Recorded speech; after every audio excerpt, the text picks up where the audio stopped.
Howdy, and welcome to another episode of Adult Onset Horsemanship. I'm your host, Daniel Dolphin.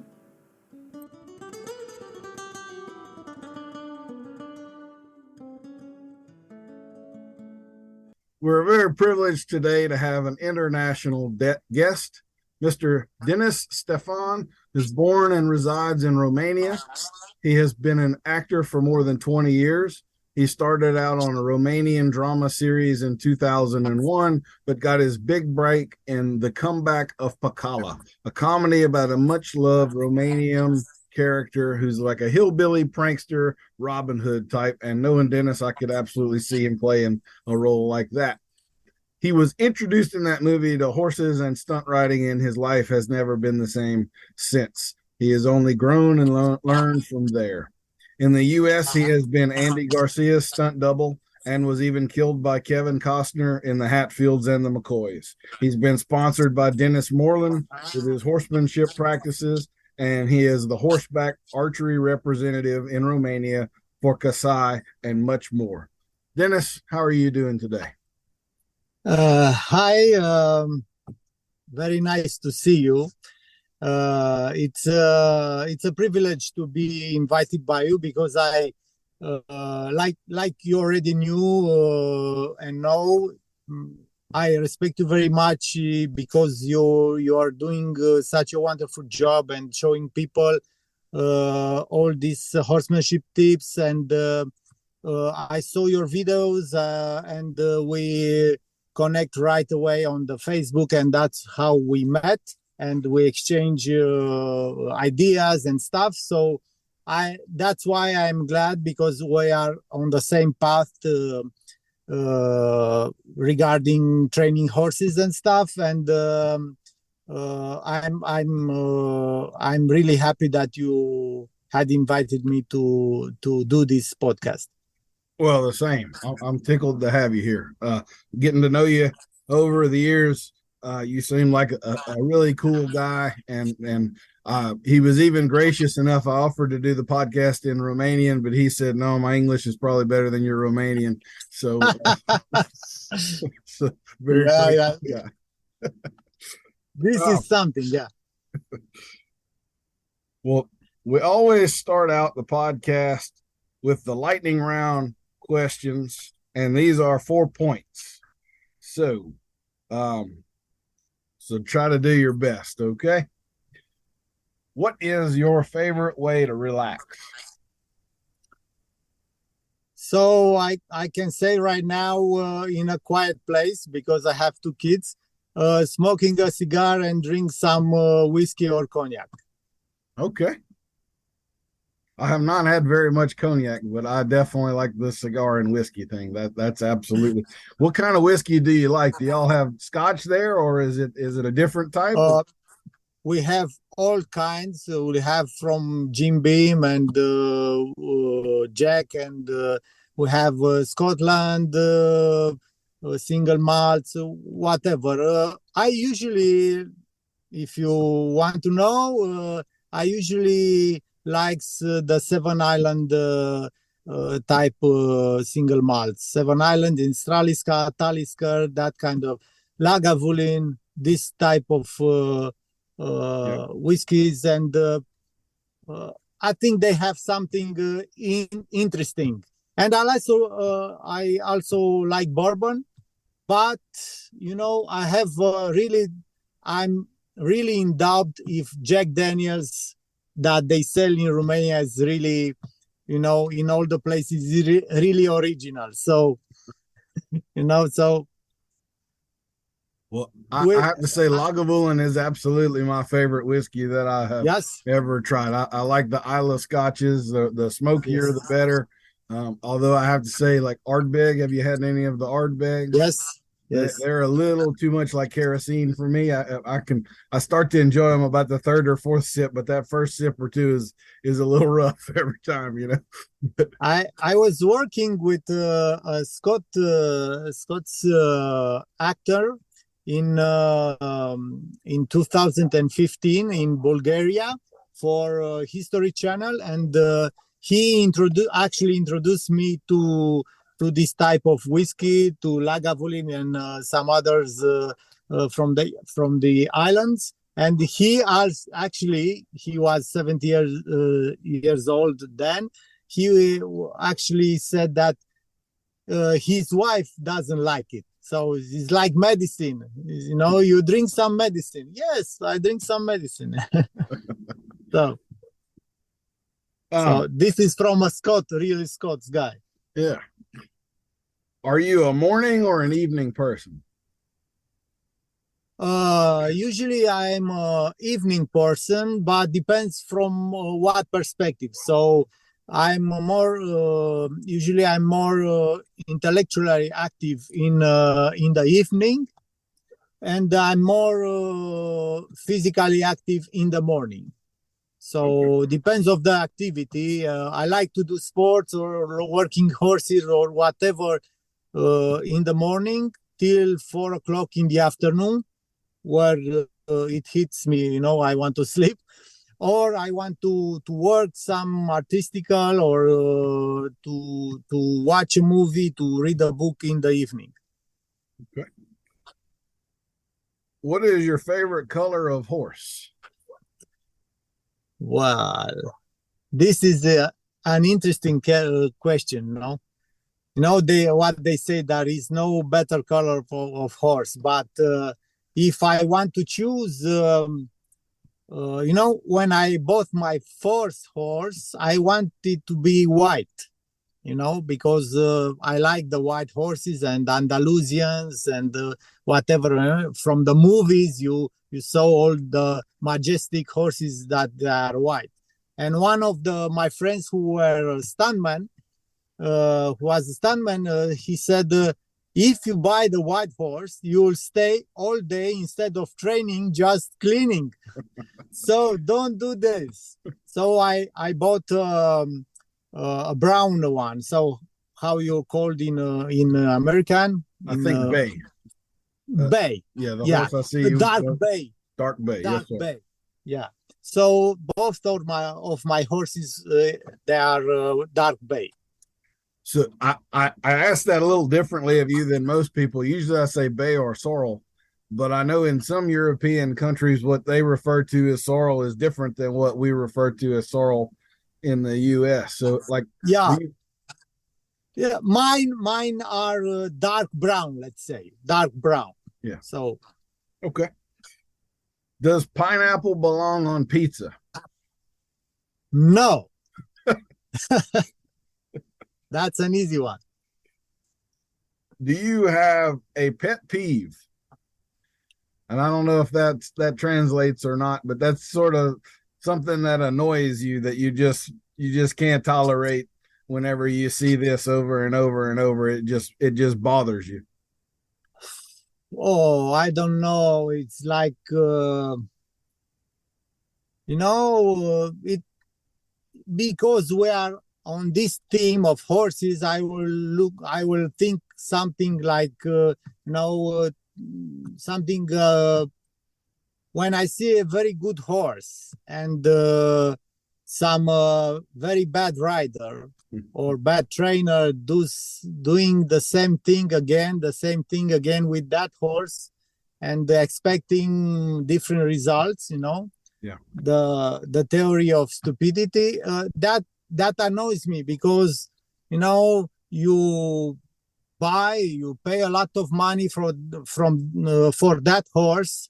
Your parents, if you are a teenager, gave you $20,000 or $25,000 in Europe, and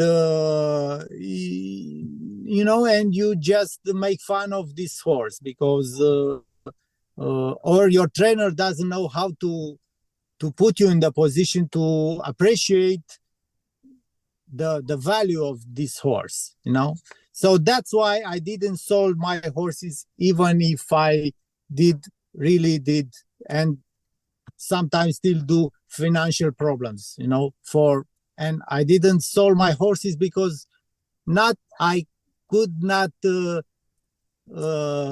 care to see someone riding these horses in a stupid manner. I can certainly understand that for sure. Yeah. We kind of already talked about this, but do you have a favorite beverage, a favorite drink? So, yeah, but it's a different answer. The answer is wine. Okay. Yeah, so more or less, the wine covers all this type of fun activity around the house, let's say. Because the whiskey or the cognac belongs to the cigar, but the wine, you can drink it at the table, you can drink with some friends and not being alone. It's more social, let's say. Yeah. But that depends of the, your life, let's say, because in America, social is even whiskey. You drink whiskey with some guy in the bar, but in Romania is mostly wine or beer. Actually, you are not really do this type of things. Go to the bar and drink some whiskey. No, you drink some beer with the guy, or you stay at the table and you drink a bottle of 2 or 3, whatever, the wine. No. Okay. So. Well, I think of whiskey as more of a solitary beverage too, Yeah. Or a more intimate, maybe 2 or 3 really good friends around a campfire or something like that, or just with your wife in the evening or something. But exactly, to get the stress away. Yeah. Yeah. If I'm in a social situation drinking whiskey, that probably means I wish I was alone. But yeah. I'm having to deal with all these people. Yeah. Because it's a interesting thing that if you drink the wine, you can pour more in the people's glasses and to say salute, cent'anni, so with whiskey, if you drink more, you look like an alcoholic, Yeah. So it's not. You want to fight everybody in the bar, right? Yeah. yeah. So, would you tell us something unexpected about you? Unexpected. So, yeah, I can be. I'm amazed how my life is turned out so far. So, if you if you turn back time, let's say 15 years ago, I already rode. So I was riding horses and stuff. I was doing stunts on the horse. So that's not about this. But if you will ask me 15 years ago, if I'm gonna do something like training horses and making this a living, because I'm 11 years now in this type of business, I will say no. I mean, I didn't know how this came to be a business or not a business, because you can be a billionaire, you can be a millionaire in the horses business if you are before a billionaire, So, but the life, it has the way to put me in that position. I mean, I was losing a big contract in acting in 2012, and I was having 6 months doing free time, So I was already doing stuff with the horses and doing some demos with horseback archery and stuff, but I didn't thought about training horses. And that hit me. In that moment hit me. When you are alone, when you are in the stress situation, when you turn to what it's more close to you, and you turn to what it's supposed to be a good idea, and it was a good idea for me. I mean, it changed me as a person, because the horses changed me as a person. So I'm not the same person I was 15 years ago. Sure. Absolutely. Yeah. If this is one, I don't know if it'll translate correctly, but if you could choose any superpower, if you could choose any superpower, what superpower would you choose? That's easy. Talking to the animals. Ah, you're the first person Yeah. that said that. I like that one. That's good. Yeah. I mean, I last year I was launching in Romania a movie called Michael the Brave. That was a drama. That was some type of documentary slash movie. Those type of History Channel things that movies that you saw with acting, and historian tells the story about some ruler. So this one, Michael the Brave, was maybe the greatest Romanian ruler. That was the first to reunite all the countries that we are speaking Romanians in all these countries, and they were separated by Turkish and Hungarians and whatever. They took some part of the countries, and he was the first one who bring it back in 1600s. So a very long time ago. So I mean, this Michael the Brave. So it was I was releasing the movie last year.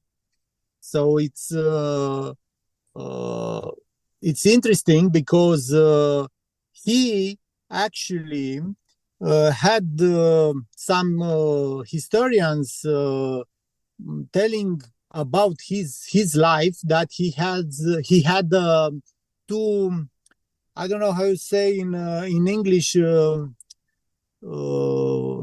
reindeer, the other type of the like elk, stag, red stag, like stag. Yeah, that would be elk. So two stags that were white.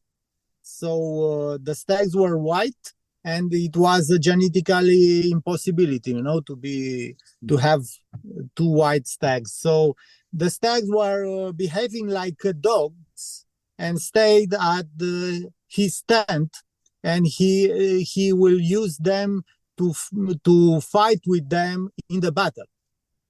So nobody could explain how he can train the stags. He find the stags in sometime in the forest, and he bring the stags back. So it's a real story, but nobody could explain how he did it. So everybody thought that he had some way to talk to the animals, to understand the animals, because the stags could not really be, you don't see too many circus stags doing something, so that was something very interesting to me. I knew this type of story long before I was playing Michael the Brave. So when I was playing him, I was thinking about his personality as a human, because he really lived, he really did these things. So that was a cool thing to have, to talk to the animals, not only horses, of course. Mm-hmm. Again, I don't know how this one will translate, but I ask everybody thoughts or feelings. So do you feel yourself more of a thinking, cerebral type of a person, or more of an emotional, intuitive type of a person? So that is not a really tough question, but it's a interesting question, because I'm mostly a reflexive person. So I don't know how it translates, but I'm thinking what from the perspective of what I did, and I split the hair in four. Sometimes I think too much of the things that I did in the past. If I did it like this, maybe it's better, like it was better like this or whatever. That translates to everything in my life. That's how I am. And usually I think a lot, but everything that was good in my life was because I was making I was choosing with my heart, with my intuition. So for me, even if I'm like this, it's better to have more the feminine side, the intuition side on my side. Okay. So, yeah. Are you more decisive or indecisive? Depends how much these things relates to the other question. Depends how much I like and what's the stake, because if I like too much of an activity, whatever, like when I saw my teacher Lajos Kassai on a YouTube channel, in a few days I was driving to Hungary to meet him. I mean, if I like something, I will make my So if I'm not really like some project, maybe I'm like staying and thinking is better this, but maybe it's better that. So I have to really get into it, to really be into something, and that's it. That it's most important for me. Sure. Do you have a favorite piece of tack or horse-related tool?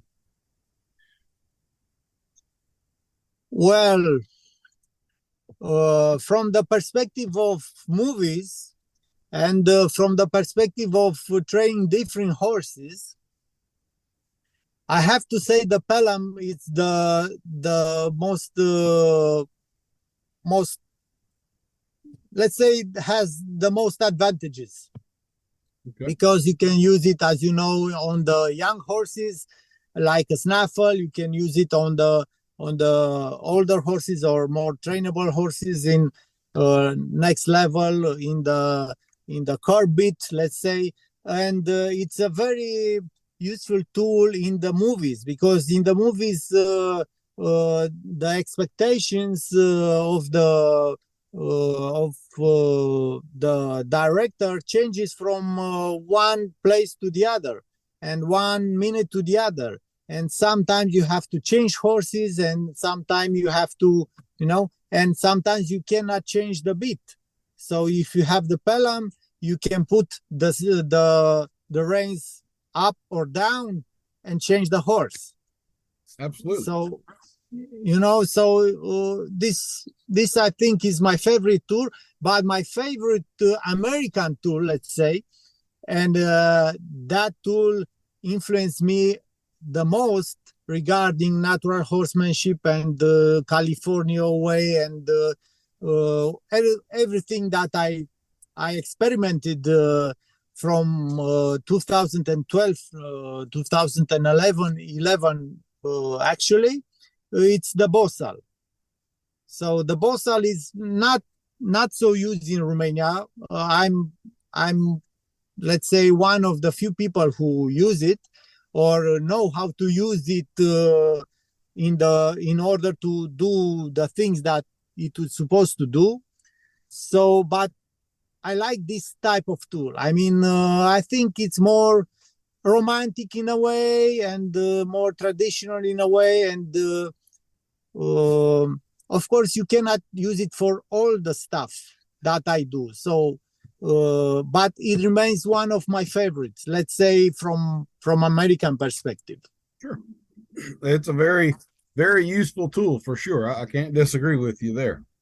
Yeah. Do you have a favorite book or movie? Well, I have a bunch of favorite books or movies, but you can name a few. I know it's often, especially for people that are that are into books, it's very, very hard to pick one. So you can give us several. That's fine. Yeah. So I'm thinking of to say maybe I don't know if it translates in American in English The Illusions by Sebastian Bach. I think it was called The Illusions. So it's a book. I don't know if it was released in America. It's a book about some kind of, let's say, the illusions that we are dealing in life, you know. So it's interesting because the story it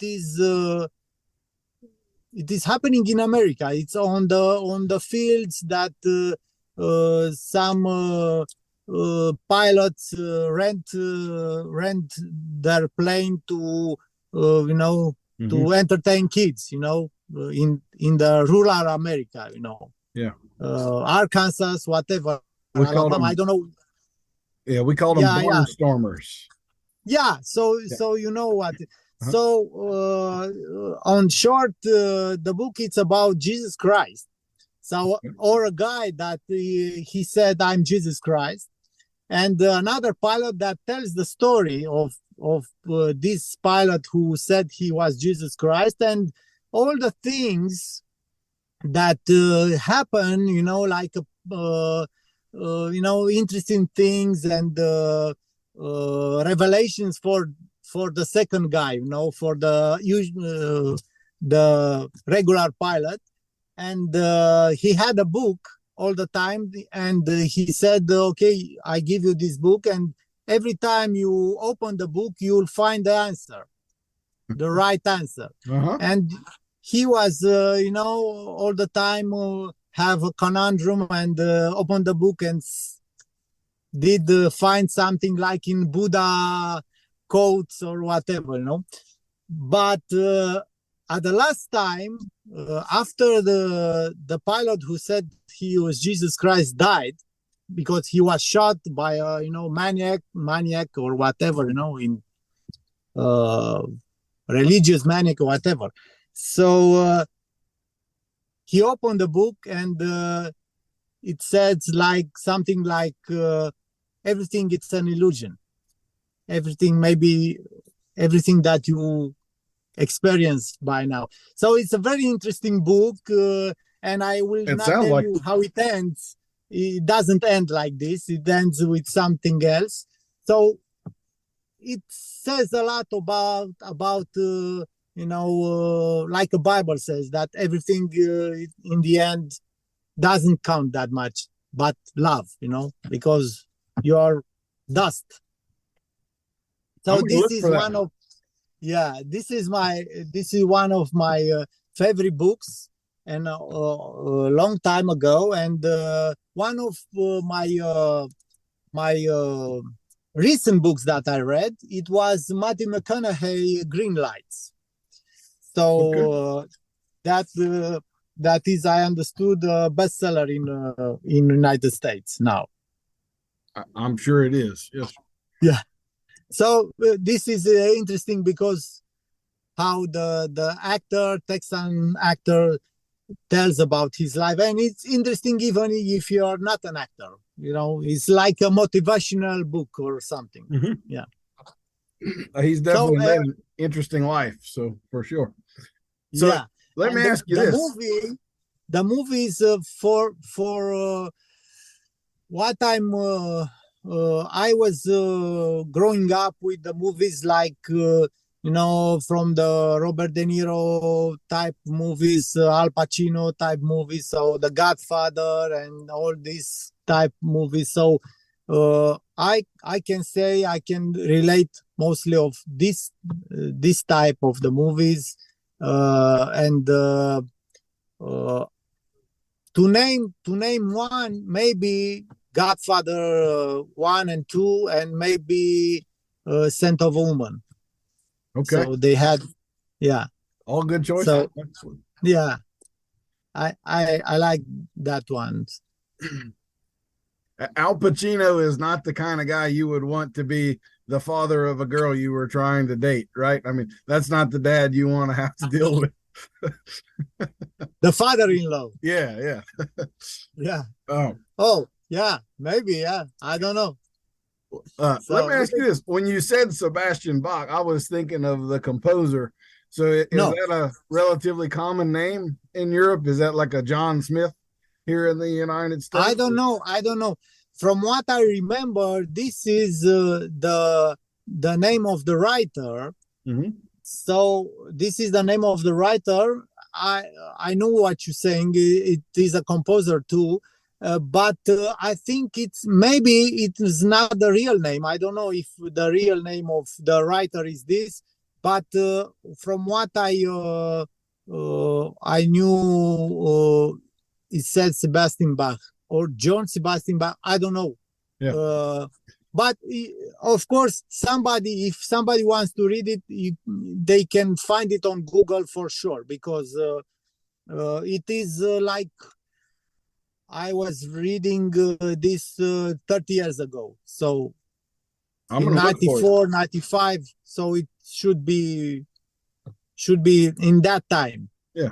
I like those kind of books that are they're interesting enough they get in your head that years later you're still thinking about the plot of it every once in a while. It comes back around. I actually reread books very often. If I thought they were pretty good, I'll read them again 2 or 3 years later, and you get new things from them and all. So, I do too. And there are some books that I was reading from time to time, and the work of Shakespeare. Actually, I have it in my library, and I will take it back and read some.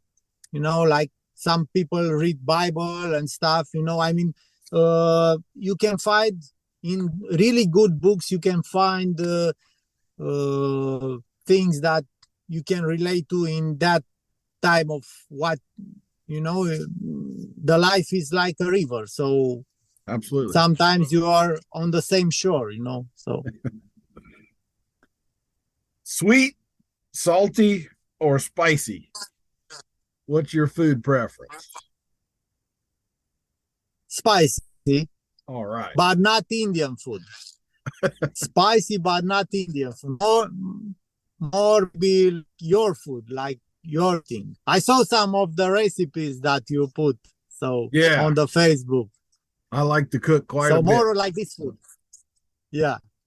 Good. Spicy meat.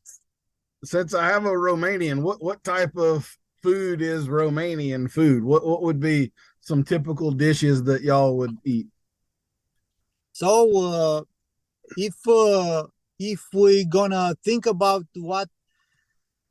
short answer, I will give you a short answer. We are in the middle of, or at the conjunction of many traditions. So we have the Western tradition that is more German, food more German, and with sweet and sour and some jam on the meat. So it's Hungarian or German type of meat or dish. We have some Russians and and we have some Turkish, some Ottoman Empire, dishes that were during the years were transformed by our taste, and now what is considered traditional in Romania, it's called sarmale. Sarmale, it's a dish like from minced meat. So it's meat with rice and some other things, spices and everything, that it's covered in either wine leaves, Okay. Grape leaves. So, yeah, or sauerkraut.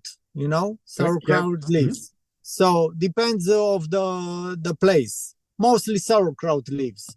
So it's very good dish. It's nice. It's usually more eatable in the colder times, because I was already I'm but it's a very good dish. And it's consumed mostly with polenta, with the bread from the corn, the cornbread. Yep. So, and the other dish that it's many even Americans who came in Romania wants to try it. It's like a sausage, but it's without the cover of the sausage. It's only meat on the grill, but it's in the form of the sausage, and it's called smalls, because they are small, or mich. Mich is called in Romania, it's smalls. So they are usually made from the beef and the not the pork. Now they are made from the pork and the beef, but in 50 years or 60 or 70 years ago, because they are from the Turkish translation, it's from mutton meat, or not pork, because they don't eat pork. Yeah. But the lamb, yes, the lamb. And but now usually we made it from beef and pork, or how you want, So those are one of two of the traditional things that you can eat in Romania and still live the second day. I'll tell a little funny story here. My oldest son was dating a girl whose parents were in the oil business, and they lived in Kazakhstan, which I guess may be a little further from you than I'm thinking, but they lived there for 2 or 3 years. But they did not speak the language at all. And the father would go to the market to get groceries and stuff, and he was getting this ground meat, and they had been eating it for the whole time they had been there. And when he's at the market, like they're just 2 or 3 months from leaving at this point, so they've been eating this meat for 20 months, and he's standing there and he orders it, and the lady beside him speaks English, and she asks him why he's buying that, and he says, well, that's what I've been eating the whole time. And she tells him it's horse, that they were eating horse the whole time, thinking they had been eating beef. But he said it was good. He couldn't really tell a whole lot of difference, but I thought that was they were not expecting that, I guess I'll just say. There is no funny for us that we are in the horse world, but the Italians eat a lot of horse salami, and the French eat a lot of horse salami. And one of the horses, my horse is one of the mares that I told you about sometime, and I can tell you the story of her, was supposed to be salami, and to be in Italy, in Napoli, and to be eating by the, So there are many countries who consume this type of. There is a healthy meat, because the horse is a healthy, healthy animal. But I prefer pork. Yeah. I think I could eat horse, but I couldn't eat my horse. I mean, I could eat some horse I've never met or dealt with. I don't think I would really have a problem with that, but I don't know you. I can eat you. Yeah. So this is like, some jokes with the cannibals, the cannibals eat, if he already knew the person is my friend, I cannot eat it. So, well, I have to say, as the world gets crazier and crazier, I have picked out, if it gets that bad, I know which horse we're eating first. So there is a list over here, right? But it's gonna have to get pretty bad before then. Let's say let's hope that the world is not so crazy in the end. At least in our lifespan, Yeah. Again, I don't know how this one will translate, but do you have a favorite dinosaur or deep sea creature? Dinosaur. Mhm.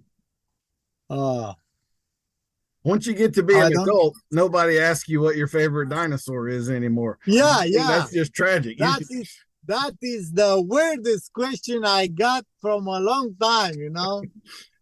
But I will answer. I'm thinking, you know, the funniest I can say is T-Rex because has some tiny, you know. But they have recently discovered those were wings. Yeah, he had little bitty wings. Is what it wasn't. Little arms; those were wings. Yeah, yep. You know, I saw a joke, but maybe it's not a joke. And we can tell that. I think we have time. Yeah. So how the paleontologist and the science comes up with this stuff that the dinosaur or covering the this type of skin, this type of elephant skin or whatever, you know, or reptile skin, you know. So they put some animal that they show them only on the bones level, you know. They are only bones. The skeleton remains, and they say, okay, this is an ancient animal. How it will look like in your perspective? And just a little. Okay. So how it look like in your perspective? And they put it the same. They have like this. They have like this. They have you know, like a body armor or whatever. And they took it, and the design was like a Tyrannosaurus Rex, but smaller. And then they showed the real animal. It was a small rabbit. You know, so don't trust the scientists. Yeah. So sometimes maybe it's better not to trust the scientists. I have also heard recently that they found a larynx, the voice box of one of the dinosaurs intact, and they reverse engineered it with 3D printing machines to see what kind of sound it actually would make. And we think of dinosaurs as roaring, you know, in the movies, Jurassic Park and stuff. Yeah. It honked like a goose. And so, can you imagine a T-Rex running around and then honking like a goose? Yeah, so. I can. I mean, maybe it was the last things that you will heard. Yeah, I think you're right. So it doesn't make much difference to me what the sound is makes if it's eating me, you know. So yeah, you should sound tougher, but I'm still dead, right? Yeah. All right, so I have a choice on this one. I usually ask about UFOs, but I'm going to ask you: do you have a particular horse that you would choose to ride into battle if you had to ride into battle?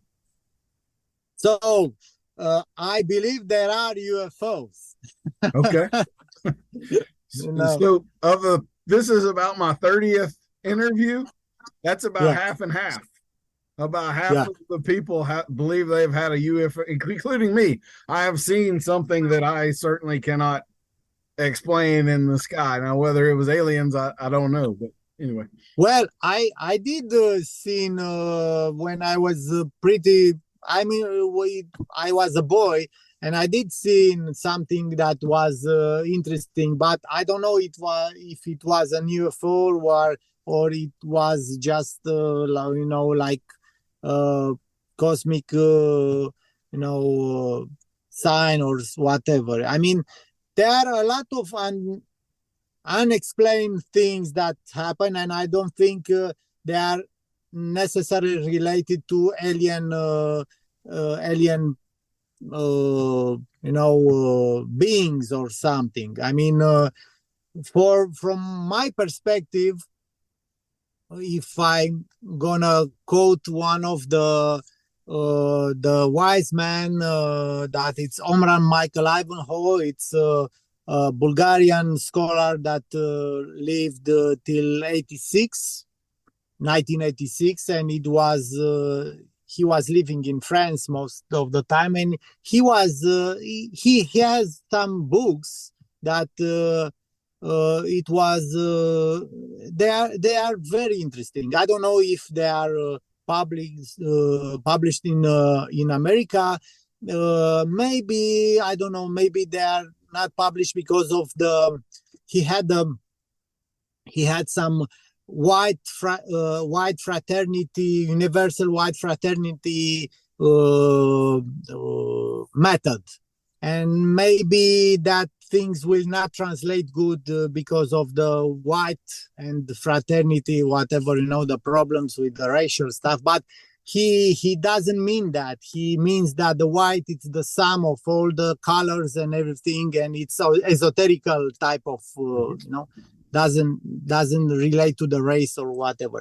But he actually explained one of the things about the aliens, and his opinion was that there are no aliens. What we saw only the beings from another universes, from another type of energy dimensions, yes, and not only good one. Most they are not good ones, and maybe he was right. I'm not saying that he is right, but maybe he was right, because maybe more than 80 encounters with 80% of the encounters with the aliens was bad.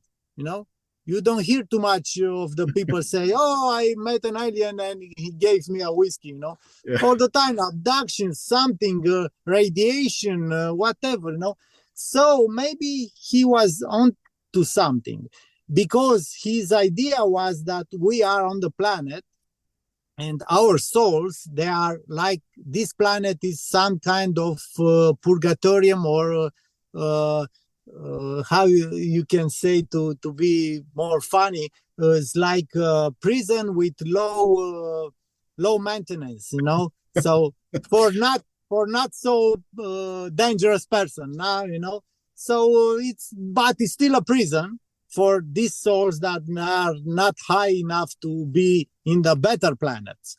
So this was his take on the UFOs and aliens and encounters. I don't know if he's right or not, but seems like these things is not going anywhere. I mean, we are not seeing this alien, this Martians or whatever, people from Jupiter or stuff that comes and see something. And another thing that is interesting, our ancestors knew something about this. So it's like a picture on the wall of the cave. Many tens of thousands years ago. I don't know if you know about this one, but it's public. It's not something like the conspiracy theory or whatever. It's new for a long time, and I think it's in the Eric Daniken Memories from the Future book. Yeah. Like the heads on Easter Island and the crystal skulls in South America. Yeah. But this is more interesting. There are planets, all the solar system, with all the solar system that was not new to man even in 1900s. So, but they are there on the cave, and the Earth and the Jupiter were united by a line. So, Jupiter, Venus. Venus. Yeah, Venus planet, I think, if I'm not mistakenly. So, in those area that the cave was found, it was a legend that some people came from Venus and mate, of course, with the people from the Earth and make another race. So this, I mean, maybe it's true. Maybe the aliens came and did something, and we step up of the monkey business, Yeah. Maybe No, it depends. We should all be admitting that we don't have all of the answers, and we should also admit that oftentimes the answers are not at all what we predicted them to be. So who knows, right? More or less, yeah. It depends of what you feel inside. I mean, and some of the ideas are how another. It's only an opinion. Mm-hmm. If you don't have the courage to express your opinion, or if you have the how you say, the pride to say only my opinion, it's okay, it's right, that's not very good in the long term, let's say. Maybe in a short term, but in the long term, no.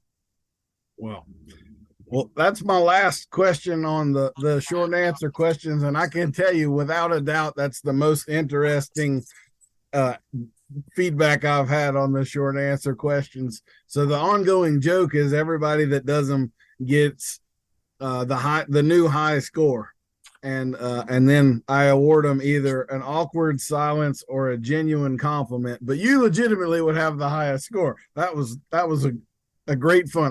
That would have been a whiskey campfire kind of a discussion for me right there. I mean, high praise.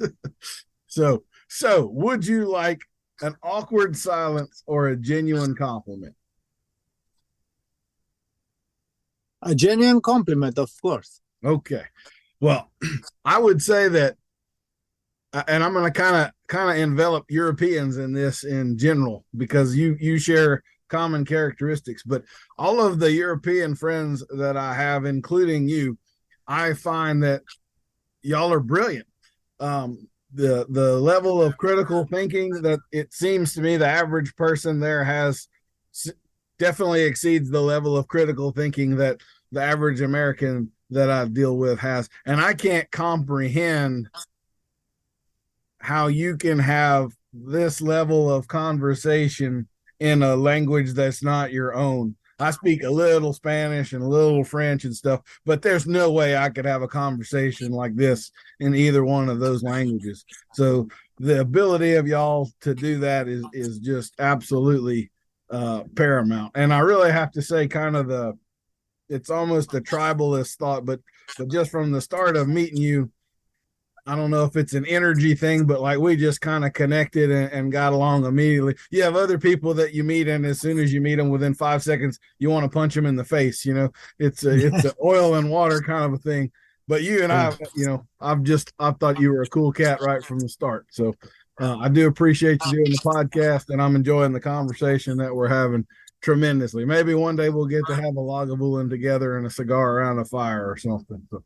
Yeah, you never know, because I was almost coming in America this spring with my movie with Michael the Brave, but I could not do it. Of course, there are objective reasons to that.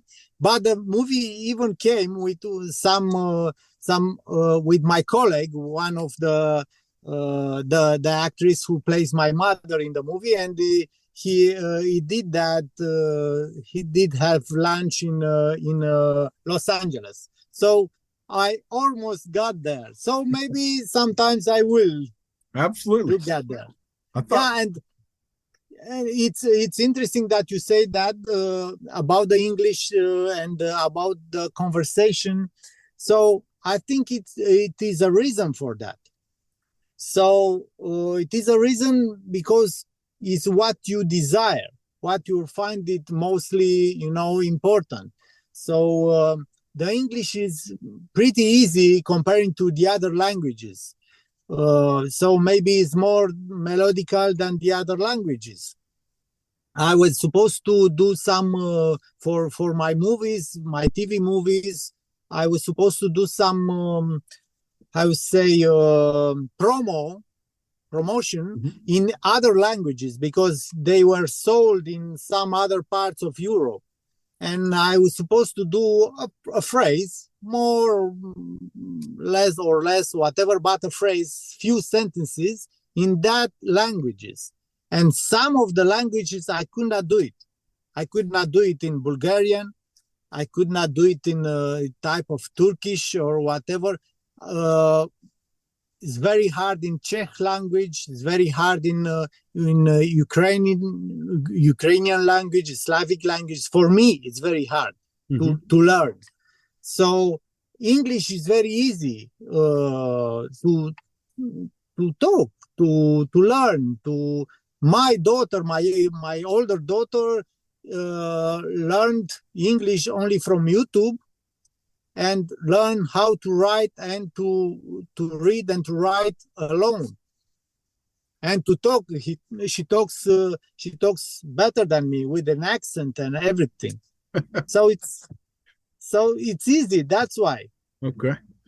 Well, is Romanian a Latin root language, or is, like, I know, certain English, Spanish, French, Portuguese, they all have Latin roots, so they have things in common. But I think like German is a totally different system, Russian or Cyrillic. Yeah, mostly it's a Latin type language. So there are things that, every historian now, there are different trends that they say we were Latin before the Romans came here and Latinized the country, because it was too easy, I mean, they stay like, I don't know, they didn't occupy the whole Romania from today, they stay maybe 100 years or so, more or less, depends of the part of the country, and we are all, speaking Latin. So it's not possible, because they stay in England, and they are, in Scotland or whatever, and they stay more, and some other parts of the world, and nobody speaks Latin, So there are some similarities in the language, and I can understand Italian people, even if I don't speak Italian, but we have some, Slavic words, and we have some Turkish words, and we have some Hungarian words, because we are at the conjunction of everything. But mostly, let's say, we are Latin. Yeah. Okay. Well, cool. Well, let's why don't we get to talking horses a little bit? So you got your start in horses on a movie set, if I got that correct, and you got into some stunt riding, and I guess also some weapons training and that sort of stuff, I'm guessing, in the movie. So why don't you tell us a little bit about that? Okay, so I was preparing for my first main part in the feature film, in the movie for the big screen, in 2004. It was filmed in 2004, and it was released in 2006. The comeback of Pacala, and it was a comedy. But in the comedy, because of this character who does a lot of stuff, it involves a little fighting and riding and all the stuff that so I was I learned how to ride because of this movie, and I learned how to ride with stuntman. Usually when the actor, because I train afterwards, I train some actors myself, some colleagues of mine to ride. Usually you go there 2 or 3 times, and you just hop on the horse and you stay with the reins, like this or whatever, and say it's enough for you, because other things we will do with the stuntman. So I didn't do that. So I said, oh, teach me this. Okay, let's do this. It is for free, because the production was, it is okay, teach me this and that. So for 1 year, after we finished shooting, I was staying with this stuntman, and they are all my, or most of them are young people in the 20s, and full of energy, and trying new things, not wearing the helmet and stuff, going riding in the woods, and come home with the horse or without the horse, So Actually, like it was like a man thing, like if you're falling off the horse, you get laughed at, and you have to give drinks and everything. So that was my first year of riding, and I remained friends with this stuntman. All the team. There are 5 or 6 guys that we are still in connection with each other, and they turned to be very good stuntmen, and 2 or 3 remain in the horse business and had this type of let's say vocation like I have with the horse training.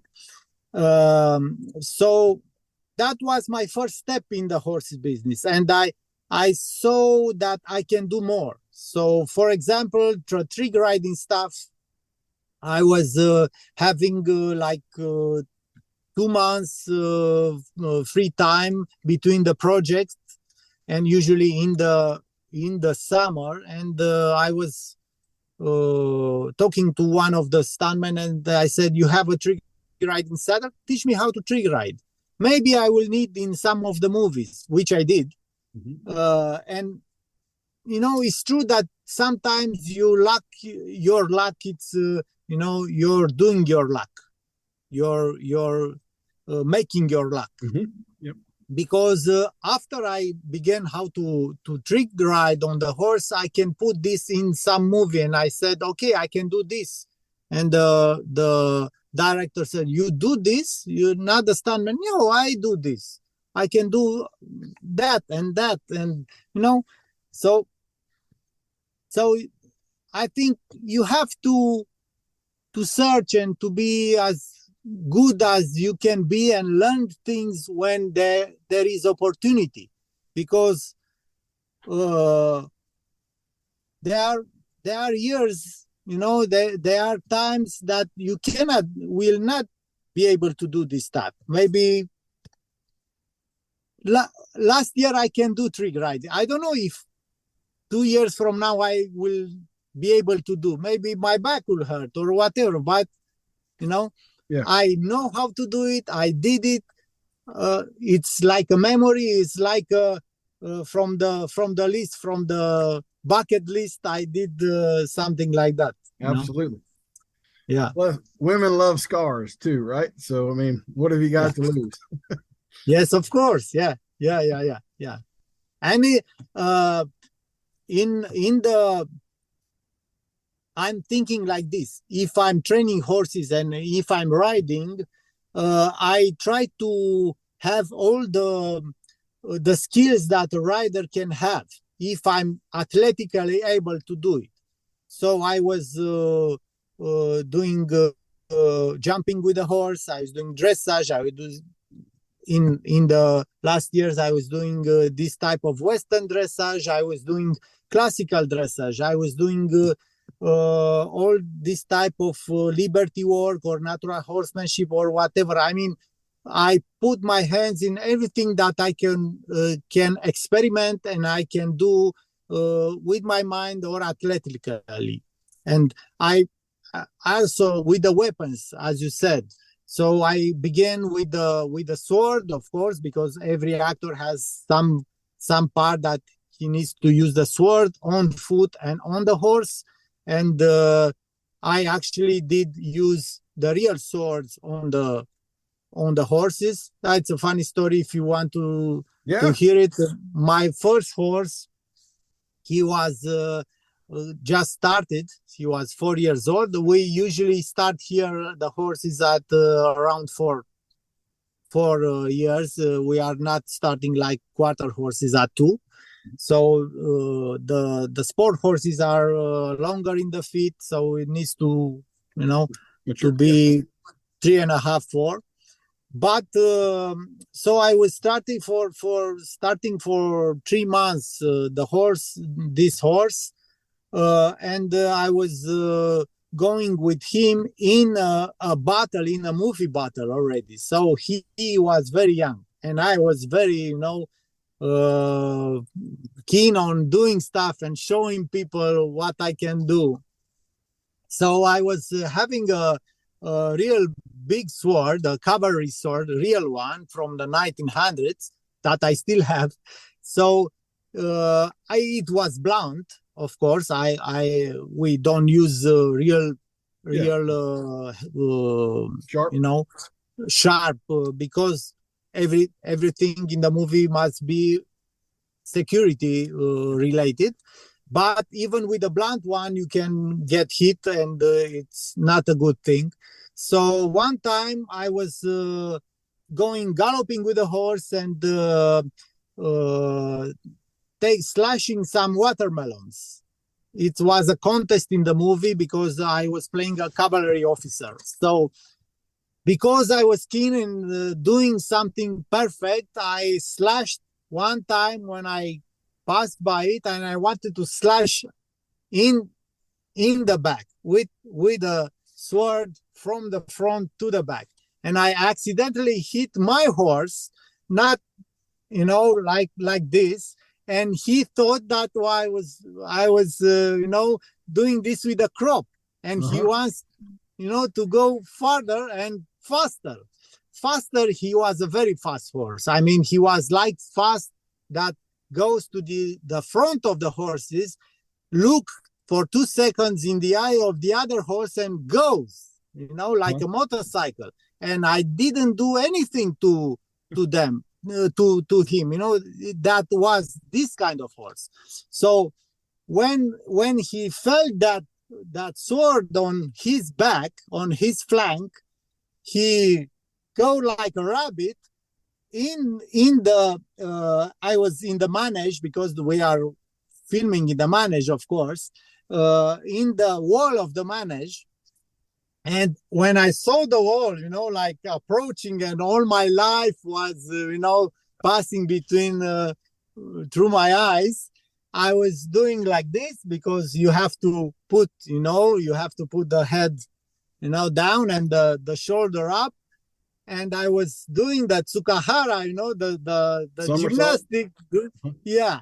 And with the sword in my hand, I was going over the wall and on my feet, and then of course on my butt, because I wasn't prepared, but first on my feet, outside the manege. I didn't have anything, just a little scratch from, I don't know, maybe a wood from the wall.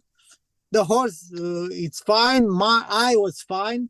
But 2 minutes before, some really big nails of iron was taken out from the place that I was going. So if they didn't took out those nails, those big iron nails, maybe I will not be talking to you right now. So. That was a funny but potentially dangerous situation. For sure. So, yeah. That's where all the best stories come from, was surviving something like that, right? Yeah. There are a lot of stories. I mean, for example, if you want to know another story, movie story, with the same horse, I was playing Turkish general. That was shooting with bow, the Serdengesleri commander, they say, in this movie, that it was September 11, 1683. It was the name of the movie, and the siege of Vienna, the place where the Turkish drawn back. And from that point on, the Ottoman Empire dissipated in a few hundred years. So that was the apex of the fight between the Christians and the Ottoman, and that was the point where they go down from the power. So it was an interesting movie, but it was something that happened to me, that and maybe some of you can relate it, that maybe it happened to you. My horse was supposed to just go galloping through through the field to have, let's say, open the battle, but it's no battle involved. It's just they doing the my shot of doing this with, of course, with 50 riders in the back of me, and I was in the front, and my horse was unstoppable. I mean, with two hands, I could not hold the horse, and I really got scared because maybe I will hit the cameraman or whatever, And in the last second, I have to pull the right rein and to do a detour, and that was my first take. And the second take, the same. I have to pull, and the horse was going mad from I don't know what. There's nothing involved. He knew all these things. Mm-hmm. So I was going to the lounge to lunch, taking a break, stay 1 hour for lunch and with the horse, and after that nothing happened I can do with the horse. The horse was fine, and nobody knew what it's all about, why the horse was mad at that moment. And one of the grooms come to me and whisper in my ear, I know what the horse was all about. Your farrier did hang himself in this moment. In the same moment that my horse was going mad, my farrier got suicide, Oh. So, yeah, I don't know where, in the woods. In the same time, my farrier, who I was working with my horse, hanged himself. So, talking about the energy and the things, and maybe it happened to you, some awkward things like that. Yeah. So that was one of the weirdest things that happened in the mind of the horses. Maybe it's not related, but is the only explanation that I could have, because otherwise it's just turn the page. The horse is fine. Yeah. I like science. I like things that I can explain and that have, well defined, but I'm definitely open to things that we can't explain. Like I say, the other dimensions and things. I'm a big into physics and stuff. Yeah, and there's a good example that the physicists use about different dimensions, because in physics, we live in a 3-dimensional world, but a lot of the physics things that we use to understand the universe work in multiple dimensions. So it's believed that there could be up to 10, 11, 12 different dimensions. We're only familiar with 3 and 4, and fuzzy are on a 4th. So we have no idea what a 5th, 6th, 7th, 8th, dimensions look like. But if you were to look at a 2-dimensional world, a sheet of paper that has length and width, and you passed a sphere through it, that sphere would look like a point, and then a small circle, a larger circle, then a smaller circle, and down to a point again. And so your perception of it in your dimension is one thing, but the reality of it is something else. So, definitely it could be common knowledge in 70 years how horses are connected to people like that, but it's something we just don't understand yet. Yes, it's about perception. I think it was an American teacher that did the experiment with some plant that put some, I don't know if you hear about it. An American teacher that did some experiment with some plant that put some, like you put in the lying machine, how you say, this type of connections to... Like, EKG type. Yes, this type of things he put on some plant that has at home, and with the time he wrote everything that he did in that day, even if he wasn't at home. it was his plant. He was talking to her. It was, give water and everything. He was talking nice to her and everything. And at one time, he was at the college, at the university, I don't know where, in America, I think it was, and he cut the finger. And he noted, I cut my finger at 4:30. And he got home, and at 4:30, the needle was like this on the plant. So, I don't know, maybe there are some energetical connection between us and the animals, the plants, that we cannot explain. And if we cannot explain, we cannot use it, of course. That's why I want to talk to the animals. Yeah. You might be scared at what you find out, though. It might not all be. Yeah. Maybe the horse says, go away. We don't do training. We want eat. Just eat. Oh, yeah. I heard of an experiment. I haven't researched this, but it was using plants, and they were talking badly to the plant, like using curse words and things, and talking down to one group of plants, and then talking in a very positive, uplifting manner to another group of plants, and supposedly those plants responded better while the negative talk ones were stunted and all, which makes no sense. And I don't know if it was legitimate, but it's an interesting thing to ponder anyway. I heard you about, I heard in one of your videos, you said something very, very true. And because talking about the scientific experiments, you remember what you said. Maybe it's worth mentioning it because it's stuck in my mind.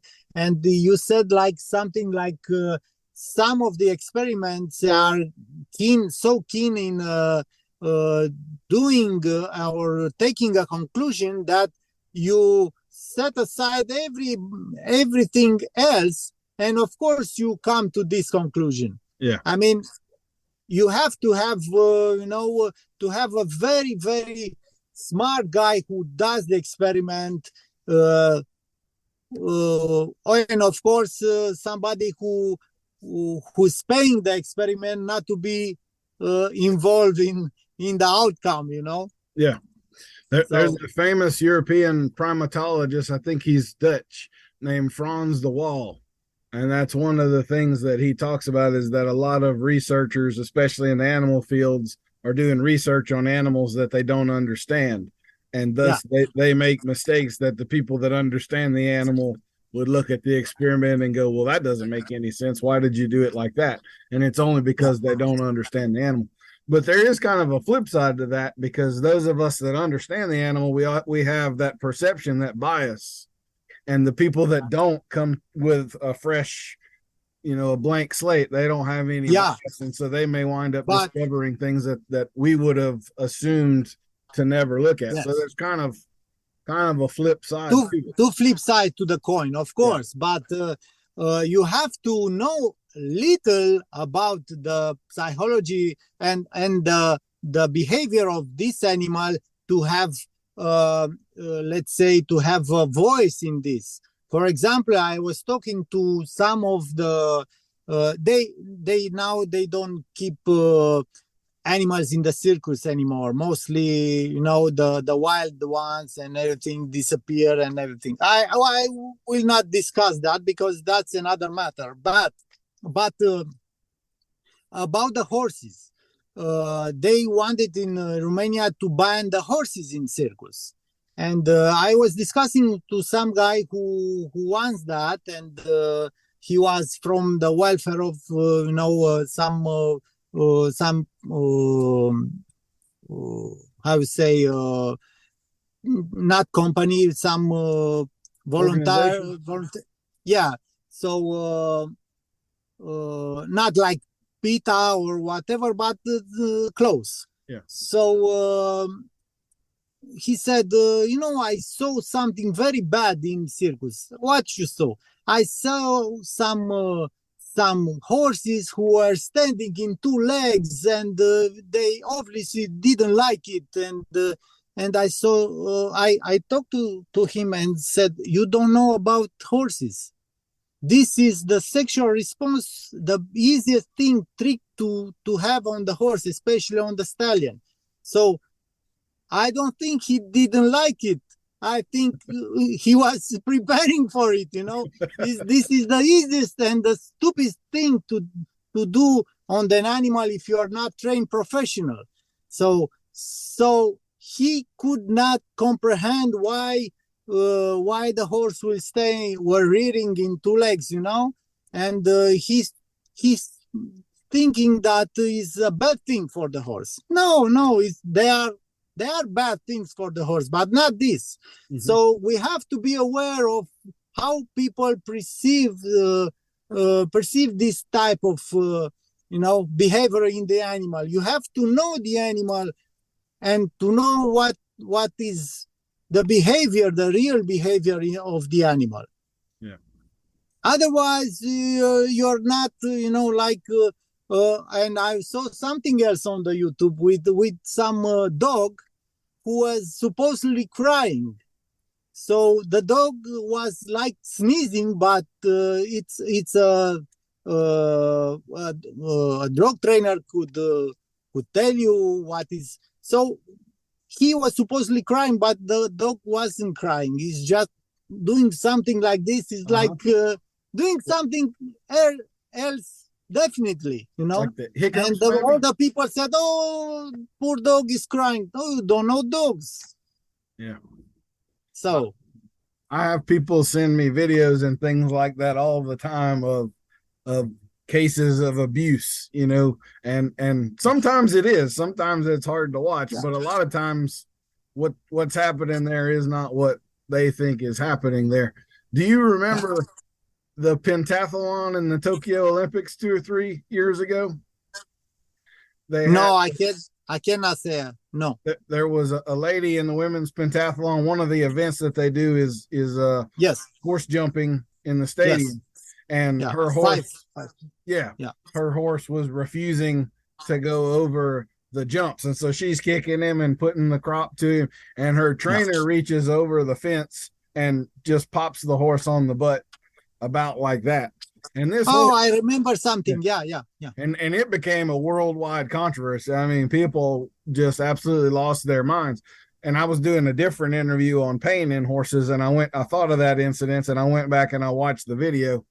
And that lady, didn't hit. You would pat your horse to tell him good job about as hard as she hit him to send him forward. It was nowhere near a case of abuse, but the world just lost their minds over it. They were going to cancel the event from the Olympics and all kind of. There was an actor here in the United States that was offering to write a blank check, name your price, I'll buy the horse to save him from, and people just. Yeah, I think the problem is not only what it's all about, and some of the people, the silent majority who knows all about, they are not so keen, or they are more busy, or they are not so keen in explaining all these things. Yeah.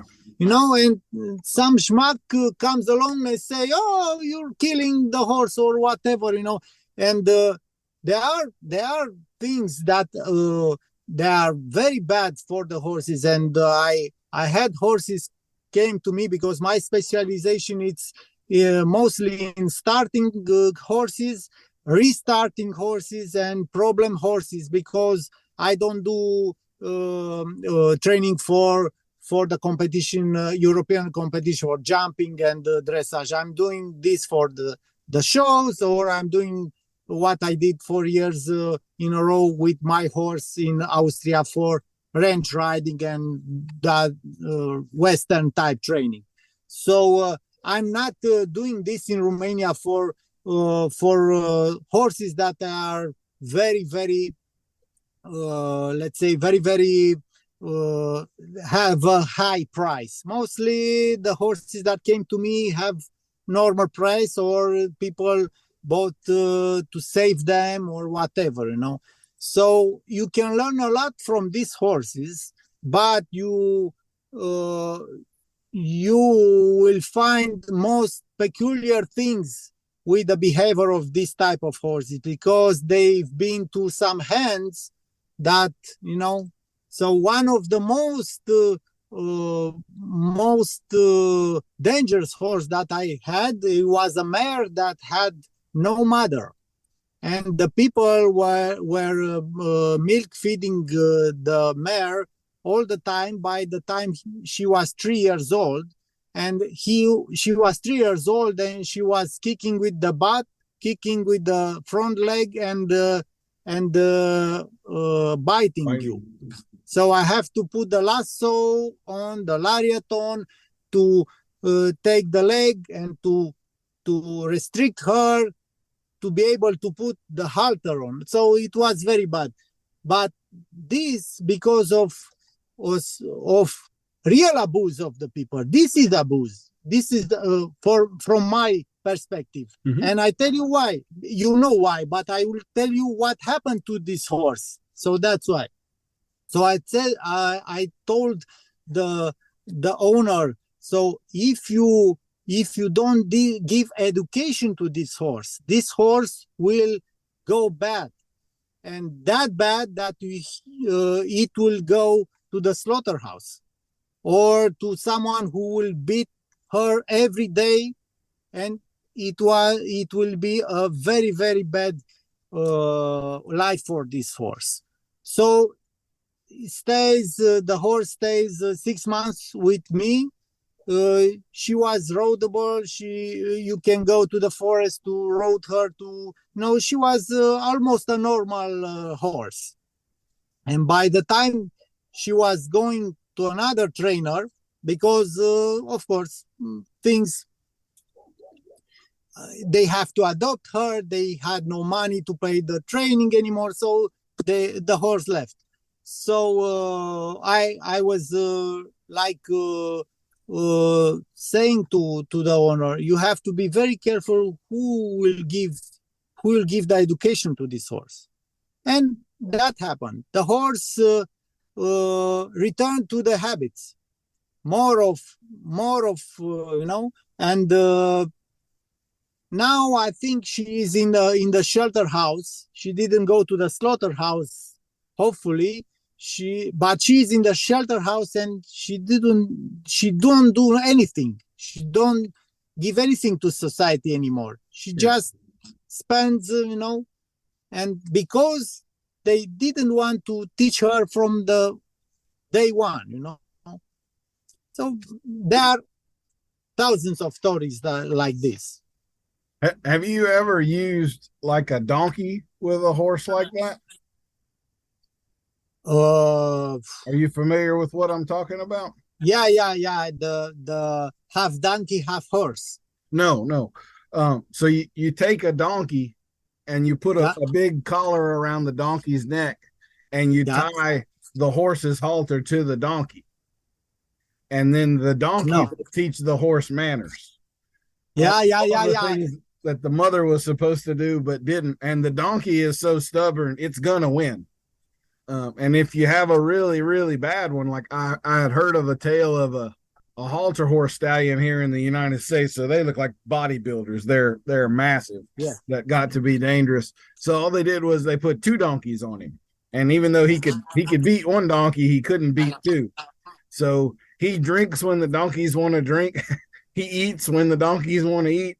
And he goes wherever the donkeys want to go. And after a couple of weeks of following the donkeys around, they kind of learn how to do business. But those donkeys will kick him, and they can avoid getting bitten and everything. They're ducking. Yeah, because they are small. Yeah, under the belly. Yeah. Absolutely. That's a good idea.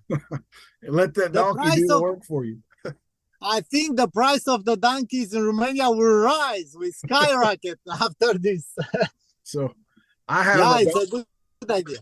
I have a donkey here. I have not used him for that yet, but I call him Aston Martin. He's a high performance donkey.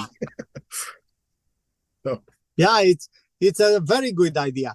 I heard about this, and I know a story about a donkey, a Romanian one, a real story. I will tell you shortly. So I have a friend who had a donkey and goes to the every day when he was in the village, in the parents' village, because now he stays in the town. goes to the forest to take some woods, and it's a pretty hard for the donkey to carry all these woods, So one day, it was summer.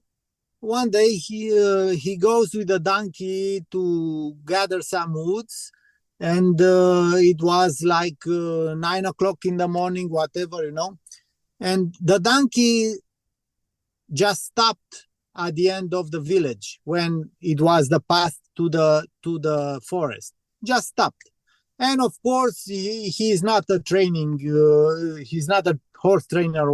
Start to beat the donkey, to pull the donkey. Come on, let's go to work, my friend, And the donkey doesn't move. So he left the donkey there. He left the donkey because doesn't move, doesn't want to go home, doesn't move.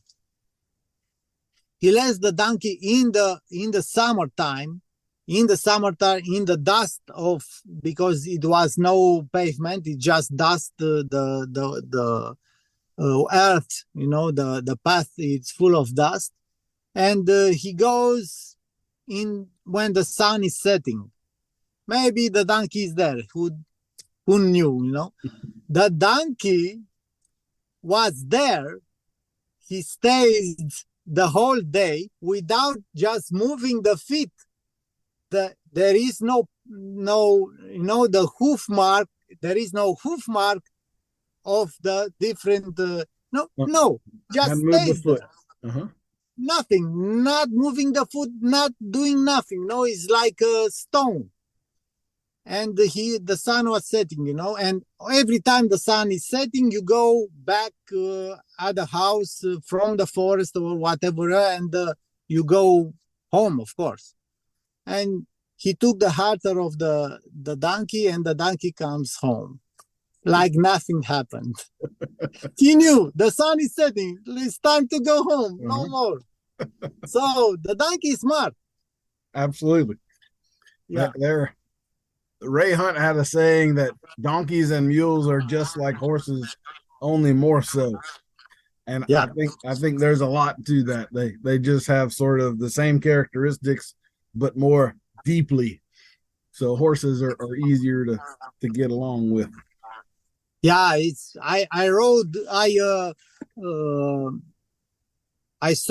have the Ray Hunt's book on my iPhone. And it is a very interesting book. I mean, this type of half horses, half donkey, and the donkey has so much analytical part developed because of maybe like you breed some other animal and comes something better. Mm-hmm.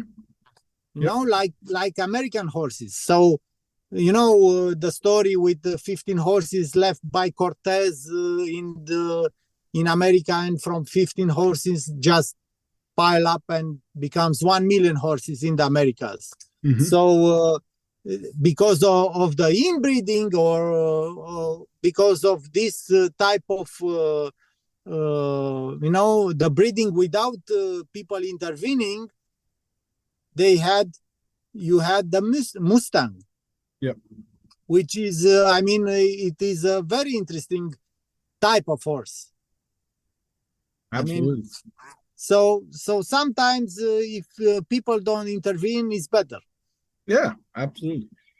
Well, why don't we talk a little bit about your mounted archery stuff? So I think that looks like a lot of fun. I've done some shooting off of a horse, and that's about the most fun you can have on a horse with your clothes on. So I can imagine archery is about the same way. So why don't you tell us a little bit how you got into that? So so you're right. I was talking to my friends, the Stuntman, and we were at the beginning of this story of riding and stuff 20 years ago, almost 20 years ago, and they said like me, I was feeling alive when I was riding the horse and I had a weapon in my hand.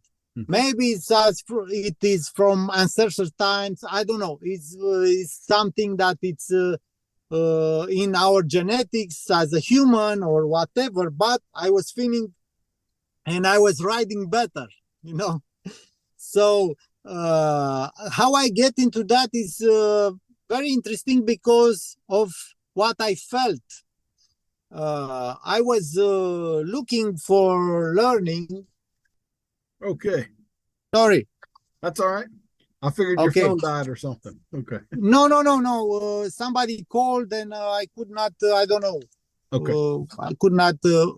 So later, if the phone died, I will put the, the thing in, and maybe will be not so much noise of the motor of the car because I have to charge the battery. Okay, sure. But now we are fine. So I was telling you about this mounted archery or horseback archery. I was doing scroll on the YouTube to see how I can learn better than I already did experiment. So I saw Lajos Kassai. Lajos Kassai was Hungarian from what I saw, was a Hungarian archer. And what I saw from him, from that little movie, it touched so much with my heart. It was such an interesting thing and feeling that I could not describe, because there are thousands of mounted archery movies on the internet, but I saw that one. I was looking for him, and I saw that he lives in Hungary. He's a master of horseback archery. He's a champion in his type of contest. So I saw, okay, let's go there. And I was traveling alone in my car. It's like 12-hour trip till his house, and I was knocking on the door. And he said, "What do you want?" And I said, "I want to bring this thing in Romania. First, you have to learn it." He said, "Yes, but I will learn it, no problem." He said, "Actor blood. You want to promote it before you knew it, So, yeah. And I said, "No, master. Okay, I want to learn it. How I can do that?" He said, "First, you have to pass a test. You have to pass a test that it will let's say, you have to demonstrate that I can teach you. I will have to teach you, and you have to demonstrate that you're able to be taught." So, okay, let's do it. Today, you have to train for this. No, today. I can do it today. I stay 4 days in Hungary, so I can do it. So, okay, 2:00, you start the test. So the test was very interesting because mostly was a test that you have to be, athletically involved in it and able, but you have to be a certain type of person. So I'll tell you the test. It was 5 kilometers of running in some time, but you run down and up the hills, so it's pretty hard. Like a cross country, running. You have after that to stay 2 minutes without moving. Stay like military without moving. If you move just like this, you don't pass the test. And after that, you have to sing a song and to say a poem, whatever you want, in whatever language you want, doesn't matter. And after that, it is another test, like you jump in some barrels and you hit with the wooden sword some things, some targets. But those two things with singing a song and telling a poem tells him more about you. Mm-hmm. So I was singing a national anthem, and I was doing the opening speech from Richard III, because I was an actor, and I was in luck because his wife from that era, because now he has another wife, was an actress. Okay. And usually you have to say like this without moving everything. And she said, "Oh, let him move, let him play here." And I was doing this like an actor and not like just a soldier, So from that moment on, I started to train with him. For people that doesn't know that test is just for him to decide if he's going to spend his time on you. That's not Pat. Yeah. That's just okay. Yeah, I like that. So the interesting thing is, like, you go up at 7 o'clock in the morning. You go to him. He was, was alone there. He had no groom, no stable guy, no nothing. At 12 horses. So you go to the horses. You clean the horses. You clean the stalls. He had the horses put not in the boxes, but in the single stalls like this. Yep. And after that you set free the horses, and they can roam in the 15 hectares farm, so they can eat by their own, and they can drink he had a lake there, so it was pretty natural horsemanship, let's say. But you work side by side with him. After that you take the breakfast, and after that from 9 to 12 you train 3 hours with the horses, with the different type of exercises, of course. After that you eat, you have 3 hours break, and then you train till 8 in the night with him.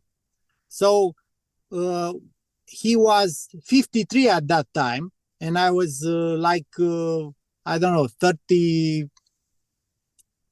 34 or something, and he was doing the same training like I did, with the horses, with the running. We used to go jogging and stuff for the blood vessels and everything for the this is like a preparing, like for any sport, Mm-hmm. Yeah. So for not have the jiggy hands or anything when you shoot.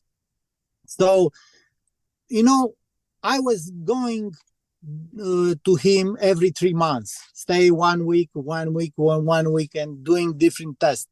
And it was very interesting because sometimes feel like more farm work than training, and I was thinking, I want to shoot more from the horse, to work more with the horses, just not this farm work, But I didn't say anything to him because, he's not he's not polite to say.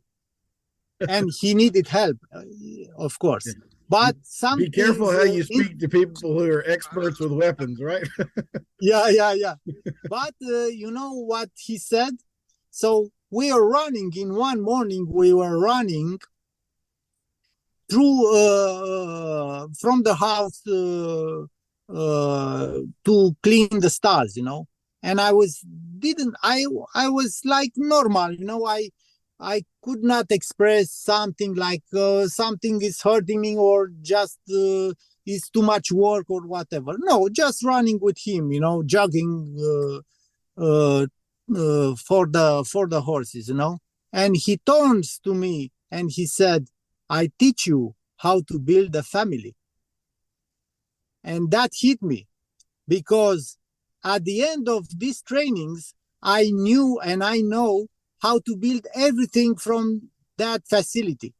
I can have what he has if I wanted to. I know the meters. I know the indoor arena, how I can build it. I know all the mechanical stuff, that because you have the targets with the mechanical things in it. So yeah, I teach you how to build a family. you're not like just working here. You find all this thing. So it was, some things with him, because some trains with him were like, he's been to Kamakura to train in archery also.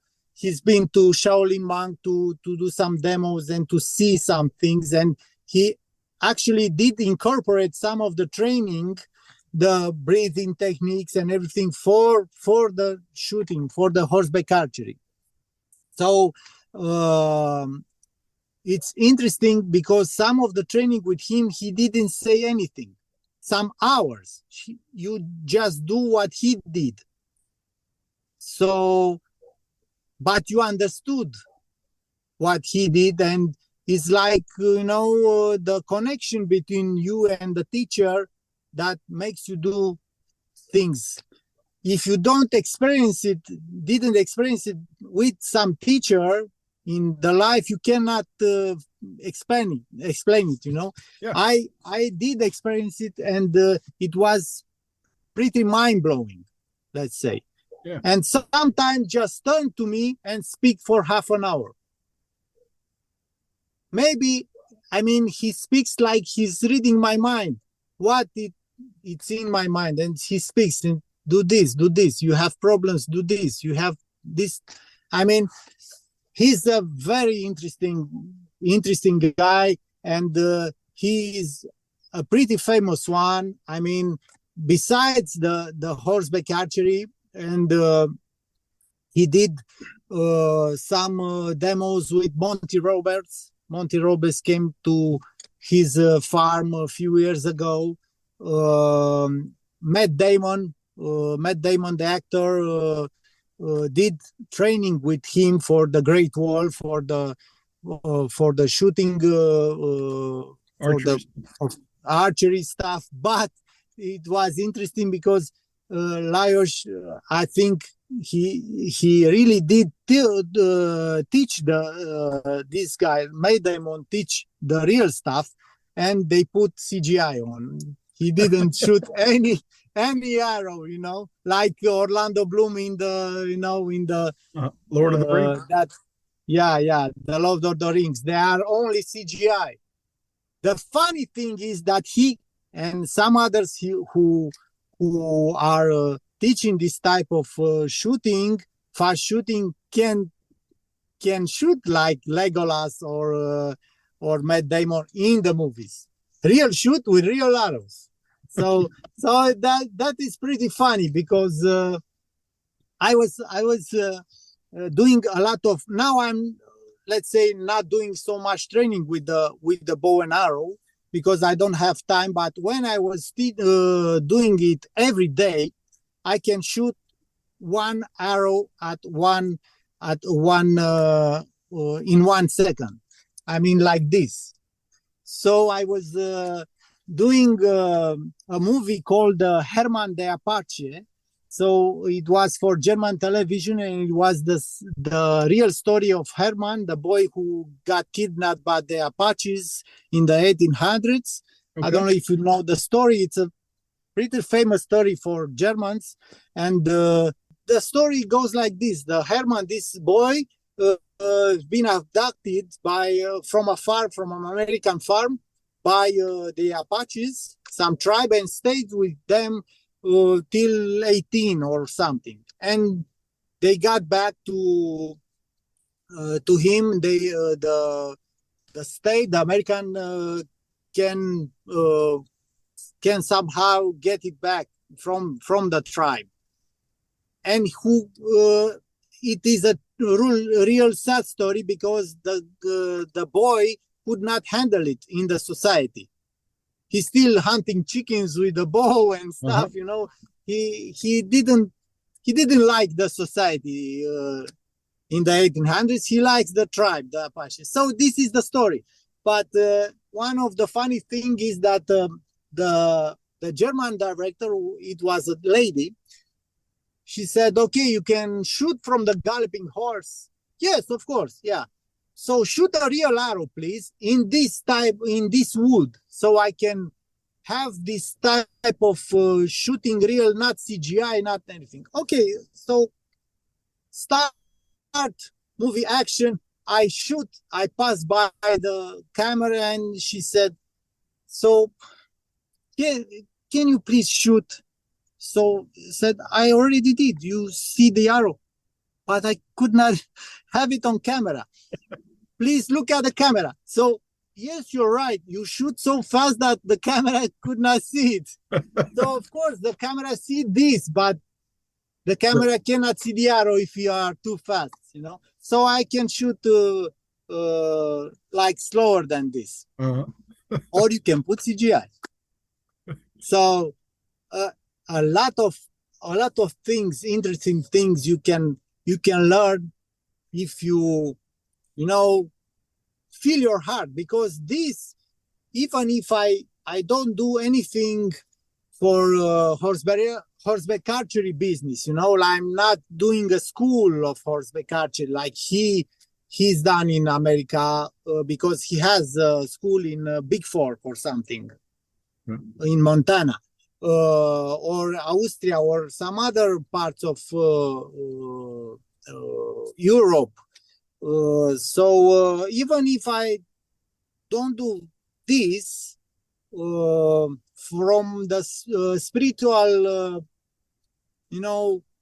path, it's better for your soul. I mean, it's something with this weapon, the bow, that is very spiritual. I can explain it. I don't know. You have to feel it. It's different. Maybe like samurai said about the sword. Yeah. When I was a teenager, I used to be big time into archery. I shot every single day, all year round for years. I don't need to be to be bragging here, but I got my dad very mad. I got so good I could hit my own arrows, which got to be very expensive. So like Robin Hood. Yeah, I did several of those.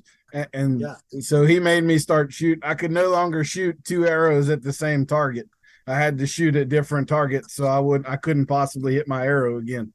But I could hit, little things out to 40 or 50 yards.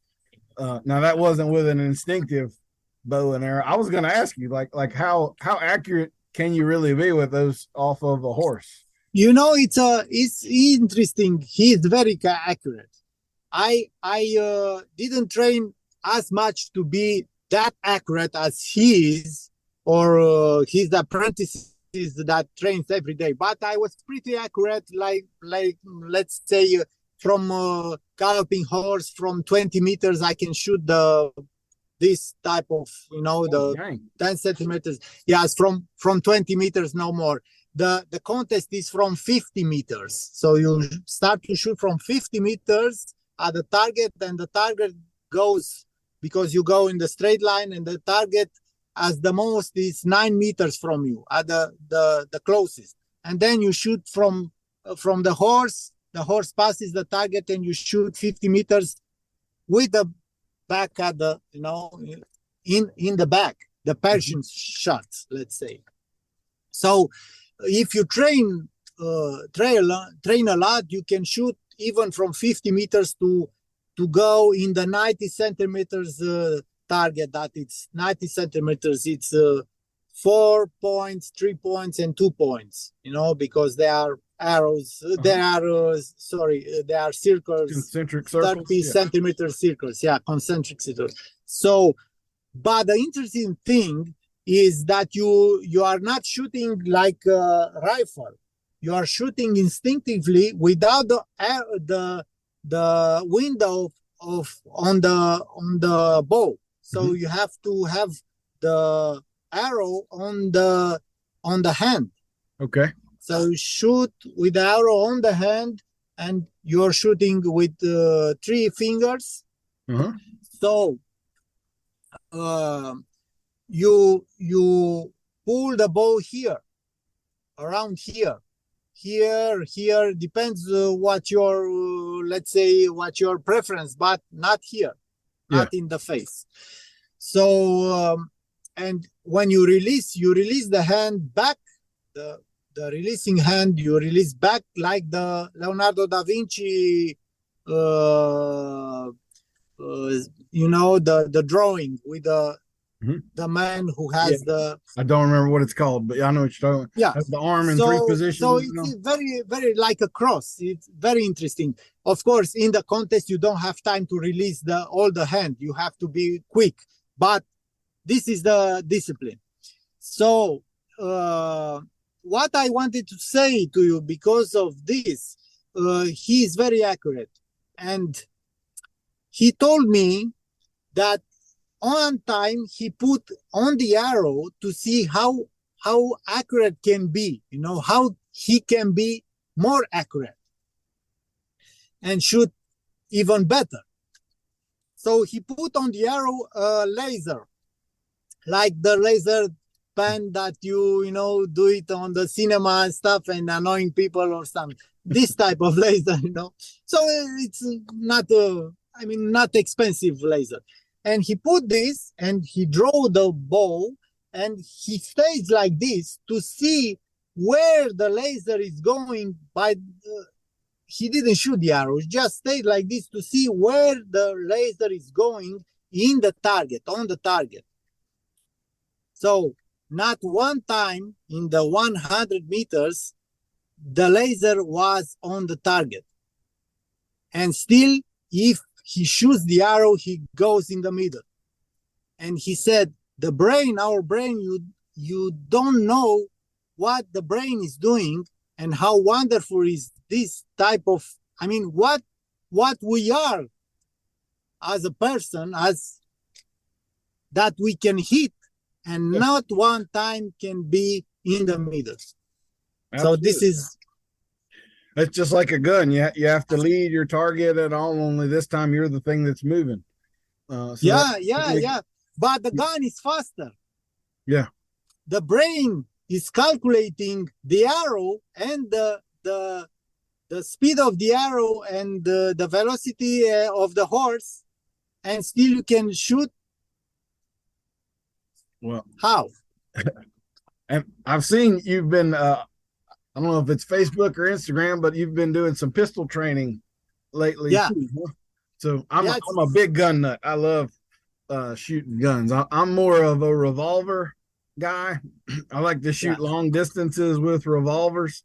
So I can hit a 41 Magnum. I don't know if you're familiar with that. Smith & Wesson that's my favorite, my personal revolver. I can hit an 8-inch plate at 100 yards 5 out of 6 times with that revolver, with iron sights, no scopes or anything like that. That's my absolute love. But I do carry a semi-automatic pistol and have to train reloads and that kind of stuff. So I'm guessing you have a role upcoming where you're going to be doing some of that. Yes, of course. Yeah. This is my way of doing things, that it's professional way. When I was playing, as I told you, I was playing that character. I learned how to ride. When I was playing the character that was a doctor, a medic, an ambulance guy, I was just learning how to do this, and I was going with the paramedics and doing the volunteer stuff nights and nights to see the real thing, to feel it. Even if you don't learn it, you feel you get that feeling, and you are more consistent in your work as an actor if you do this type of preparation. And now, of course, almost everybody is doing it, at least in the let's say in United States, let's say movie actors or whatever, they are doing this type of preparation. In Romania, not so much. They are not doing this type of things, and they are doing this type of preparation mostly already on the set. And sometimes that it's not good. You can see if somebody doesn't hold the pistol or hold the pistol like this, whatever, and So I want every character to be as accurate as I can be, and of course the rest is work, and the rest is your talent. That And this movie involves a lot of shooting. So I was talking to a friend of mine who is an army. He's in the army, and he's been to special forces, and now he's semi-retired. But he told me, okay, I will present you to these guys and at the shooting range, and they will show you how to do it, and the rest, it's you. I mean, you have to do the rest. You will not be John Wick in a week, but you can be John Wick in the movie after 2 or 3 months of training. So it will be enough. So I began to do this, and everything that you do can translate into your life. How you squeeze the trigger. If you are too impatient, if you squeeze too much, you don't hit the target. So that transcends in your life, in some decision that you make. So if you're like me and you are thinking about this, you are not doing just a sport or a preparation for a movie, but you're teaching yourself to be better, Absolutely. To be more conscious of you. Absolutely. So that's what I'm doing now, even more than I have to. I mean, I have to go 5 or 6 times, and now I'm going twice a week. So, well, very cool. Yeah. Well, why don't you tell us? We've been going for a pretty good while here, but why don't you give us a little bit? You've acted with Andy Garcia and Kevin Costner, and I have to say, like, Kevin Costner really can ride a horse. There are some actors that aren't really all that good, but like Tom Selleck and Kevin Costner, I mean, they're legitimate horsemen. They really are. So what was that? It's an interesting thing. There are some 2 stories. I will tell you just 2 stories that regarding those 2 guys that I had the honor of meeting and working with them. So I was in 2003 for Modigliani, that was shot in Romania, and was about the life of Modigliani, the painter, and was played by Andy Garcia. And they were looking for a person that resembles so much with Andy Garcia. He was 48 at the time, so my age now. So I was pretty the same. The same type of face and everything, and they needed for some scenes that were more dangerous for him. Like if you are a movie star, you don't do this type of things. So I was playing, sometimes I was driving in the field a car, and I was playing him, and they shot me with this, with a camera, and I was driving with the character, the Picasso, the actor who played Picasso, and then I had to have an accident. He was falling off a bridge in the water and almost drowned himself, the Modigliani, and I had to do this because he will not stay in the water, So that was pretty interesting, because I was staying all day in the swimming suit, and after over the swimming suit I have the clothes on. The neoprene swimming suit keeps you floating, Uh-huh. So I had to stay drowning, let's say, in the water of man-made lake in the center of Bucharest. Needless to say, the lake wasn't very clean, So I found out if I don't keep my mouth open and the water can enter a little bit in my mouth, I cannot stay on the with the belly on the water, in the water. The neoprene will turn me. Mm-hmm. So I have to taste a little bit of the lake, So it was pretty intense, let's say. So I have to take 10 showers till I get the stench off. But they were very. Andy Garcia said, "Oh, very good, Dennis. You look like you are dead." So that is with Mr. Garcia, and the most interesting thing that happened with when I was playing with Kevin Costner was what he said, and I told this story in Romania sometime in the interviews because it is very important. I said that's why he is there and we are here, and let me tell you why. So I was playing a bounty hunter that goes and meets Kevin Costner character, the Devil Ants. He was playing in Hatfields and McCoys. I was meeting him and I was trying to shot him, and of course his friends were killing us. I was the first, and two bounty hunters, two stunt guys in the back of me. So they killed us, and that was it. The end of my character in that movie.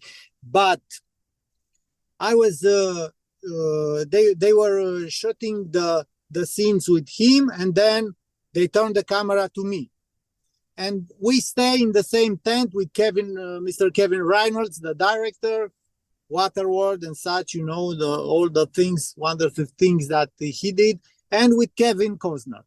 And I was staying with them to see what we done, in the on the monitor, So he said something, Dennis, you see, you played really, really good here. And I said, why? Because I have just 2 lines before you shoot me, No, you see, you put the rifle on the hand with the reins and look at me when I said identify yourself, or whatever what I said in that moment. And the horse was in the some hill or something that was like a very slippery area with all the rocks and everything, and the horse was all the time moving under me. And he said, like, the horse was moving under you and you didn't take your eyes off me, because you are bounty hunter, you are professionally, I'm your prey, so that's why you played good. And none of the Romanian directors will observe that. Yeah. For sure. I mean, that's why he's there and we are here. So, well, you learn and you get better. Yeah. But yeah, I'm sure all of the horseback archery and all the things you've done, you're not nervous on a horse. So the horse can do its thing and you can still remain. Yeah. He didn't know that. He didn't know that I'm a good rider. He just noticed that, I played that character better. Yeah. Well, that definitely, if you have the actor that's had 3 lessons and they have a horse sliding on rocks, their focus is not going to remain on the bad guy. They're going to lose their mind in that situation. And, so. And they probably caught me off the movie. Well, sorry about that. That happened. Oh. Yeah, you don't want that, Yeah. Some of my colleagues in the movie business did receive this treatment. They got to the premiere and there were no footage of them. But I had 4 or 5 days of shooting. No, cut out. So well, that's not good. Yeah. Well, hopefully we see you in more movies. I really hope things take back off for you. I think probably the state of the world. We didn't talk about that. So if you don't mind, tell us you have Ukraine in your backyard, basically where you are. So what's the state of the world where you're at? Is there supply issues? Is there fear, or is kind of life normal for y'all, or what? No, it's normal shitty business like in America too. No, so everybody has this problem with economic crisis and everything, but the rest is normal. I mean, we work, we eat, we sleep. I mean, there is the first 2 months of the war was not so good because there were a lot of fears of what it will develop to be, Yeah. But now it's like it's not normal things. Some of the Ukrainians that came here to, we sheltered some Ukrainians. A big part of them, actually. Some of them just got back to Ukraine. So that means that things are getting better or safer for them. And but don't ask me about the outcome, because I don't know what the really situation is there, because you don't know what to believe from the media and stuff. Yeah. But of course the war is not good.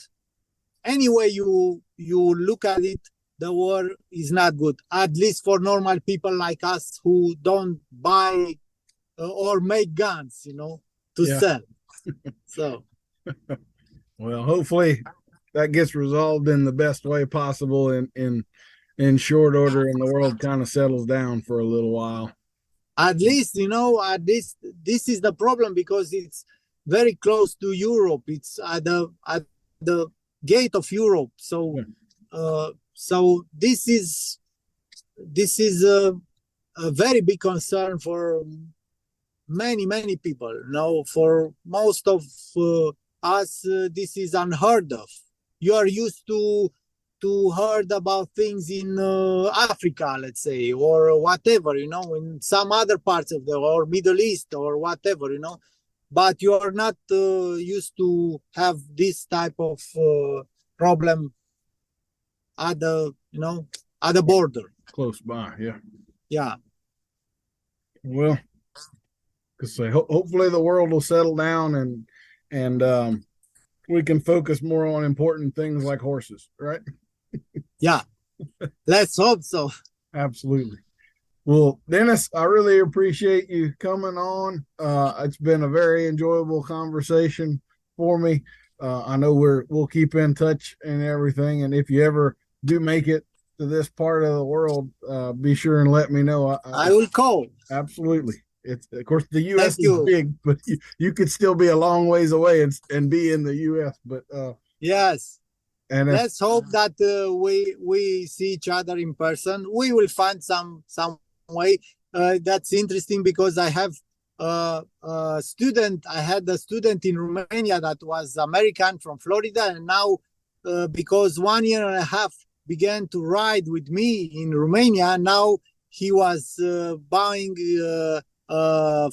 farm in North Carolina, and now he's raising there the horses and chickens and everything now. Okay. So it's weird. You come to Romania to learn how to ride and come back to the States to do the cowboy stuff, Well, so thank you very much for having me, and I'm looking forward to see the podcast, and I'm looking forward for all your work, because I saw that you are very busy guy in the States with the clinics and all. And I all the time when I talk to my students from the horse point of view, I mention your name with this type of the interesting tips and interesting explanation about all the bits. And I think this is one of the most valuable things that I find as a resource on the internet in the last 10 years. I certainly appreciate that. That's very gracious of you. So we're trying to get the word out there with the stuff that I think is important. I know sometimes we focus too much on the tools with bits and all, but there's just certain basic understandings about that I think everybody should have, and it affects, like you say, the ripples. It affects everything. Because it's and I can tell you for sure that even in Europe, even in Romania, many trainers don't know how to explain what the beat is doing. They know how to explain what their hands are doing. You have to flex the horse, you have to keep like this, but they don't know how to explain what the certain beat is doing. So that's why I said it is the paramount of, Well, thank you. So Denis, you have movie experience with horses, and you've also got real world experience with horses, which makes you kind of unique, I would think, especially in Europe. So what are some of the differences between the things that you would want to do real world with a horse versus setting a horse up for a movie? So it's kind of hard if you look from the competition point or the let's say the trainer who does all the competition or trains for the competition, the horses, and the showman who trains the horses for some shows or for the movies, or certain kind of tricks that the horse can do in the circus and stuff. Because what we saw that, for example, they were very good riders, jumping and dressage, that were coming to the movie set to shoot some scenes where there were like 100 horses involved. So we are needing most of the horses that we can take our hands on, Mm-hmm. So there are some countrymen who comes with our cowboys, let's say, and some professional stuntmen with their horses, and some professional athletes with their horses, some professional riders. And the professional riders has the most difficulty in doing movie work, because you train in competition for certain kind of things. The horse have to move in this way, have to do this way, have to move into 20-meter circles, have to stay with the head in that position or something. In the movie, you don't have this problem. Most of the horses for the movie, maybe the director said, okay, you have to go in the right, in the left, you have to rear up the horse, you have to. So most of the horses for the movie, they are trained to do this kind of bad behavior, or let's say wild behavior, and maybe they are with the mouth open all the time, because we are pulling the bit more than we are supposed to do in the training situation or in normal training. But this is what the directors want, because the horse is scared, or the horse has to appear. You cannot being, doing like they don't want relaxed, they want dramatic, with the head down, and the quarter horse almost flipping there and doing the sliding stuff. No, you have to be like a dragon on the horse. On the horse looks like a dragon. The horse has to look wild, has to look different. So you train the horses for the movie, and you cannot do with the horses for the movie the competition. They cannot do this, and vice versa. You cannot do with the horse from competition very good the movie. In general talk, of course, there are one or two exceptions or whatever, but mainly this is the main difference between the horse training for this. And another thing, in one scene that is 5 minutes away from this scene, the horse has to be, staying quietly, and the next scene has to be really wild, and the next scene has to be quietly. So either you have to use different horse with the same color, so you have the stand-in for the horses or the double horses, or you have the horse that doing this on the spot, like a circus horse. So that's why one of the biggest stuntmen in Romania is also the circus performer. It's more than 60 years old now, so he's done a 100 movie or so, and his horses, they are the best because they are circus horses, and they can perform and stay. So it's interesting.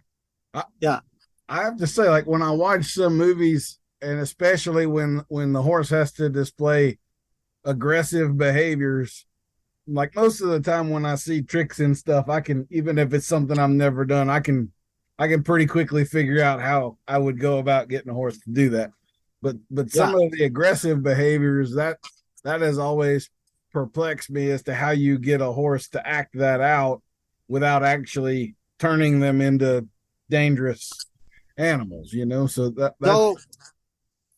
that's half true. I mean, half true in the sense that you have a real problem with that kind of horse. So my friend, who I told you, it's in the circus business for almost 50 years now, he told me the rearing, the horse in two legs, there is the easiest trick, but it's the last trick that you will teach the horse.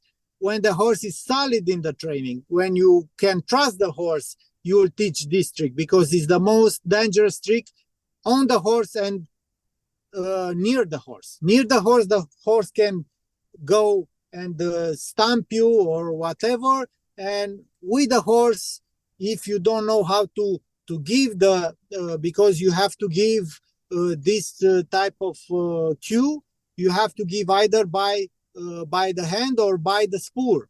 And if you go by the spur, and the hand should be up and not pulling on the reins.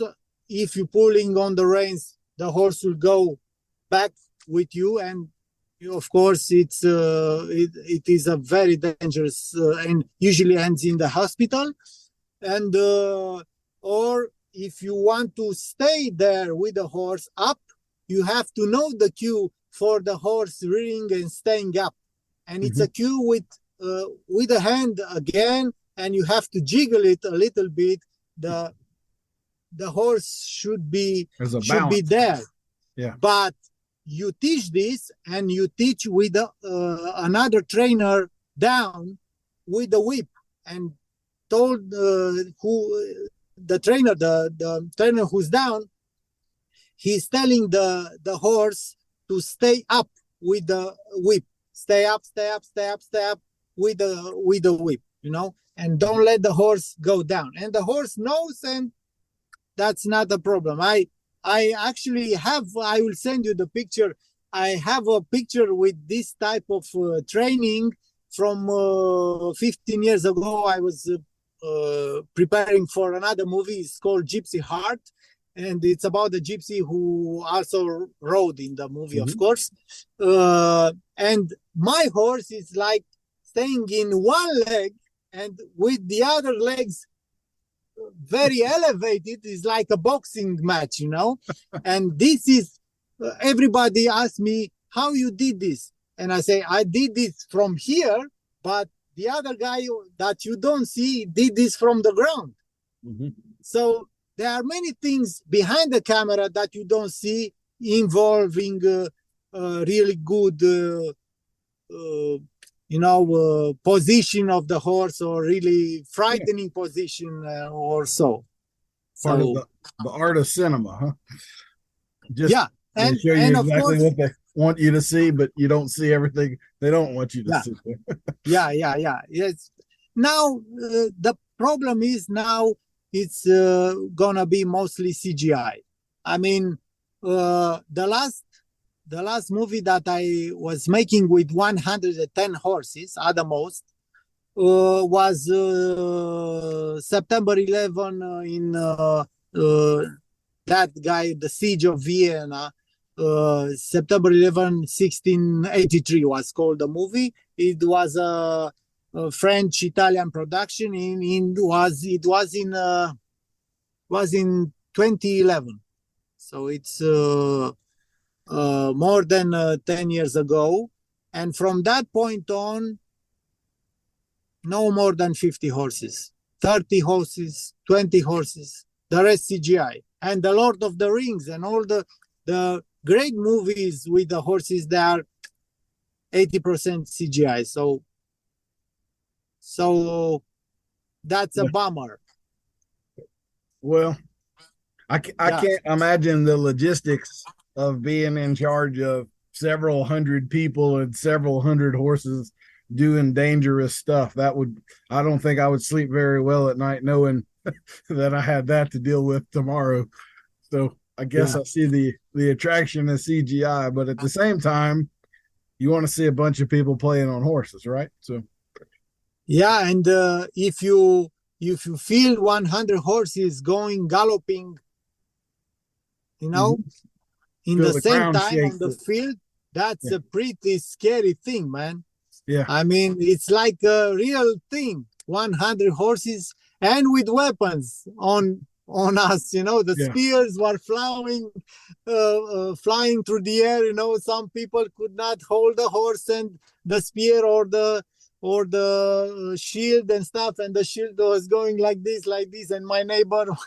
So it was like a funny thing, but scary, because they are weapons. Yeah, you have one person come off of their horse in the middle of that, and they've got a problem. Yeah, so that happened. I'm sure. Well, cool. Yeah. Well, again, thanks for coming on. I really have enjoyed it. It definitely was a fun conversation. I wasn't quite sure how this was going to play out and all, but I enjoyed talking with you a whole bunch. So thank you for coming on. I appreciate it. Thank you for having me. Okay. We'll see you next week for another episode of Adult Onset Horsemanship. I've been your host, Daniel Dolphin.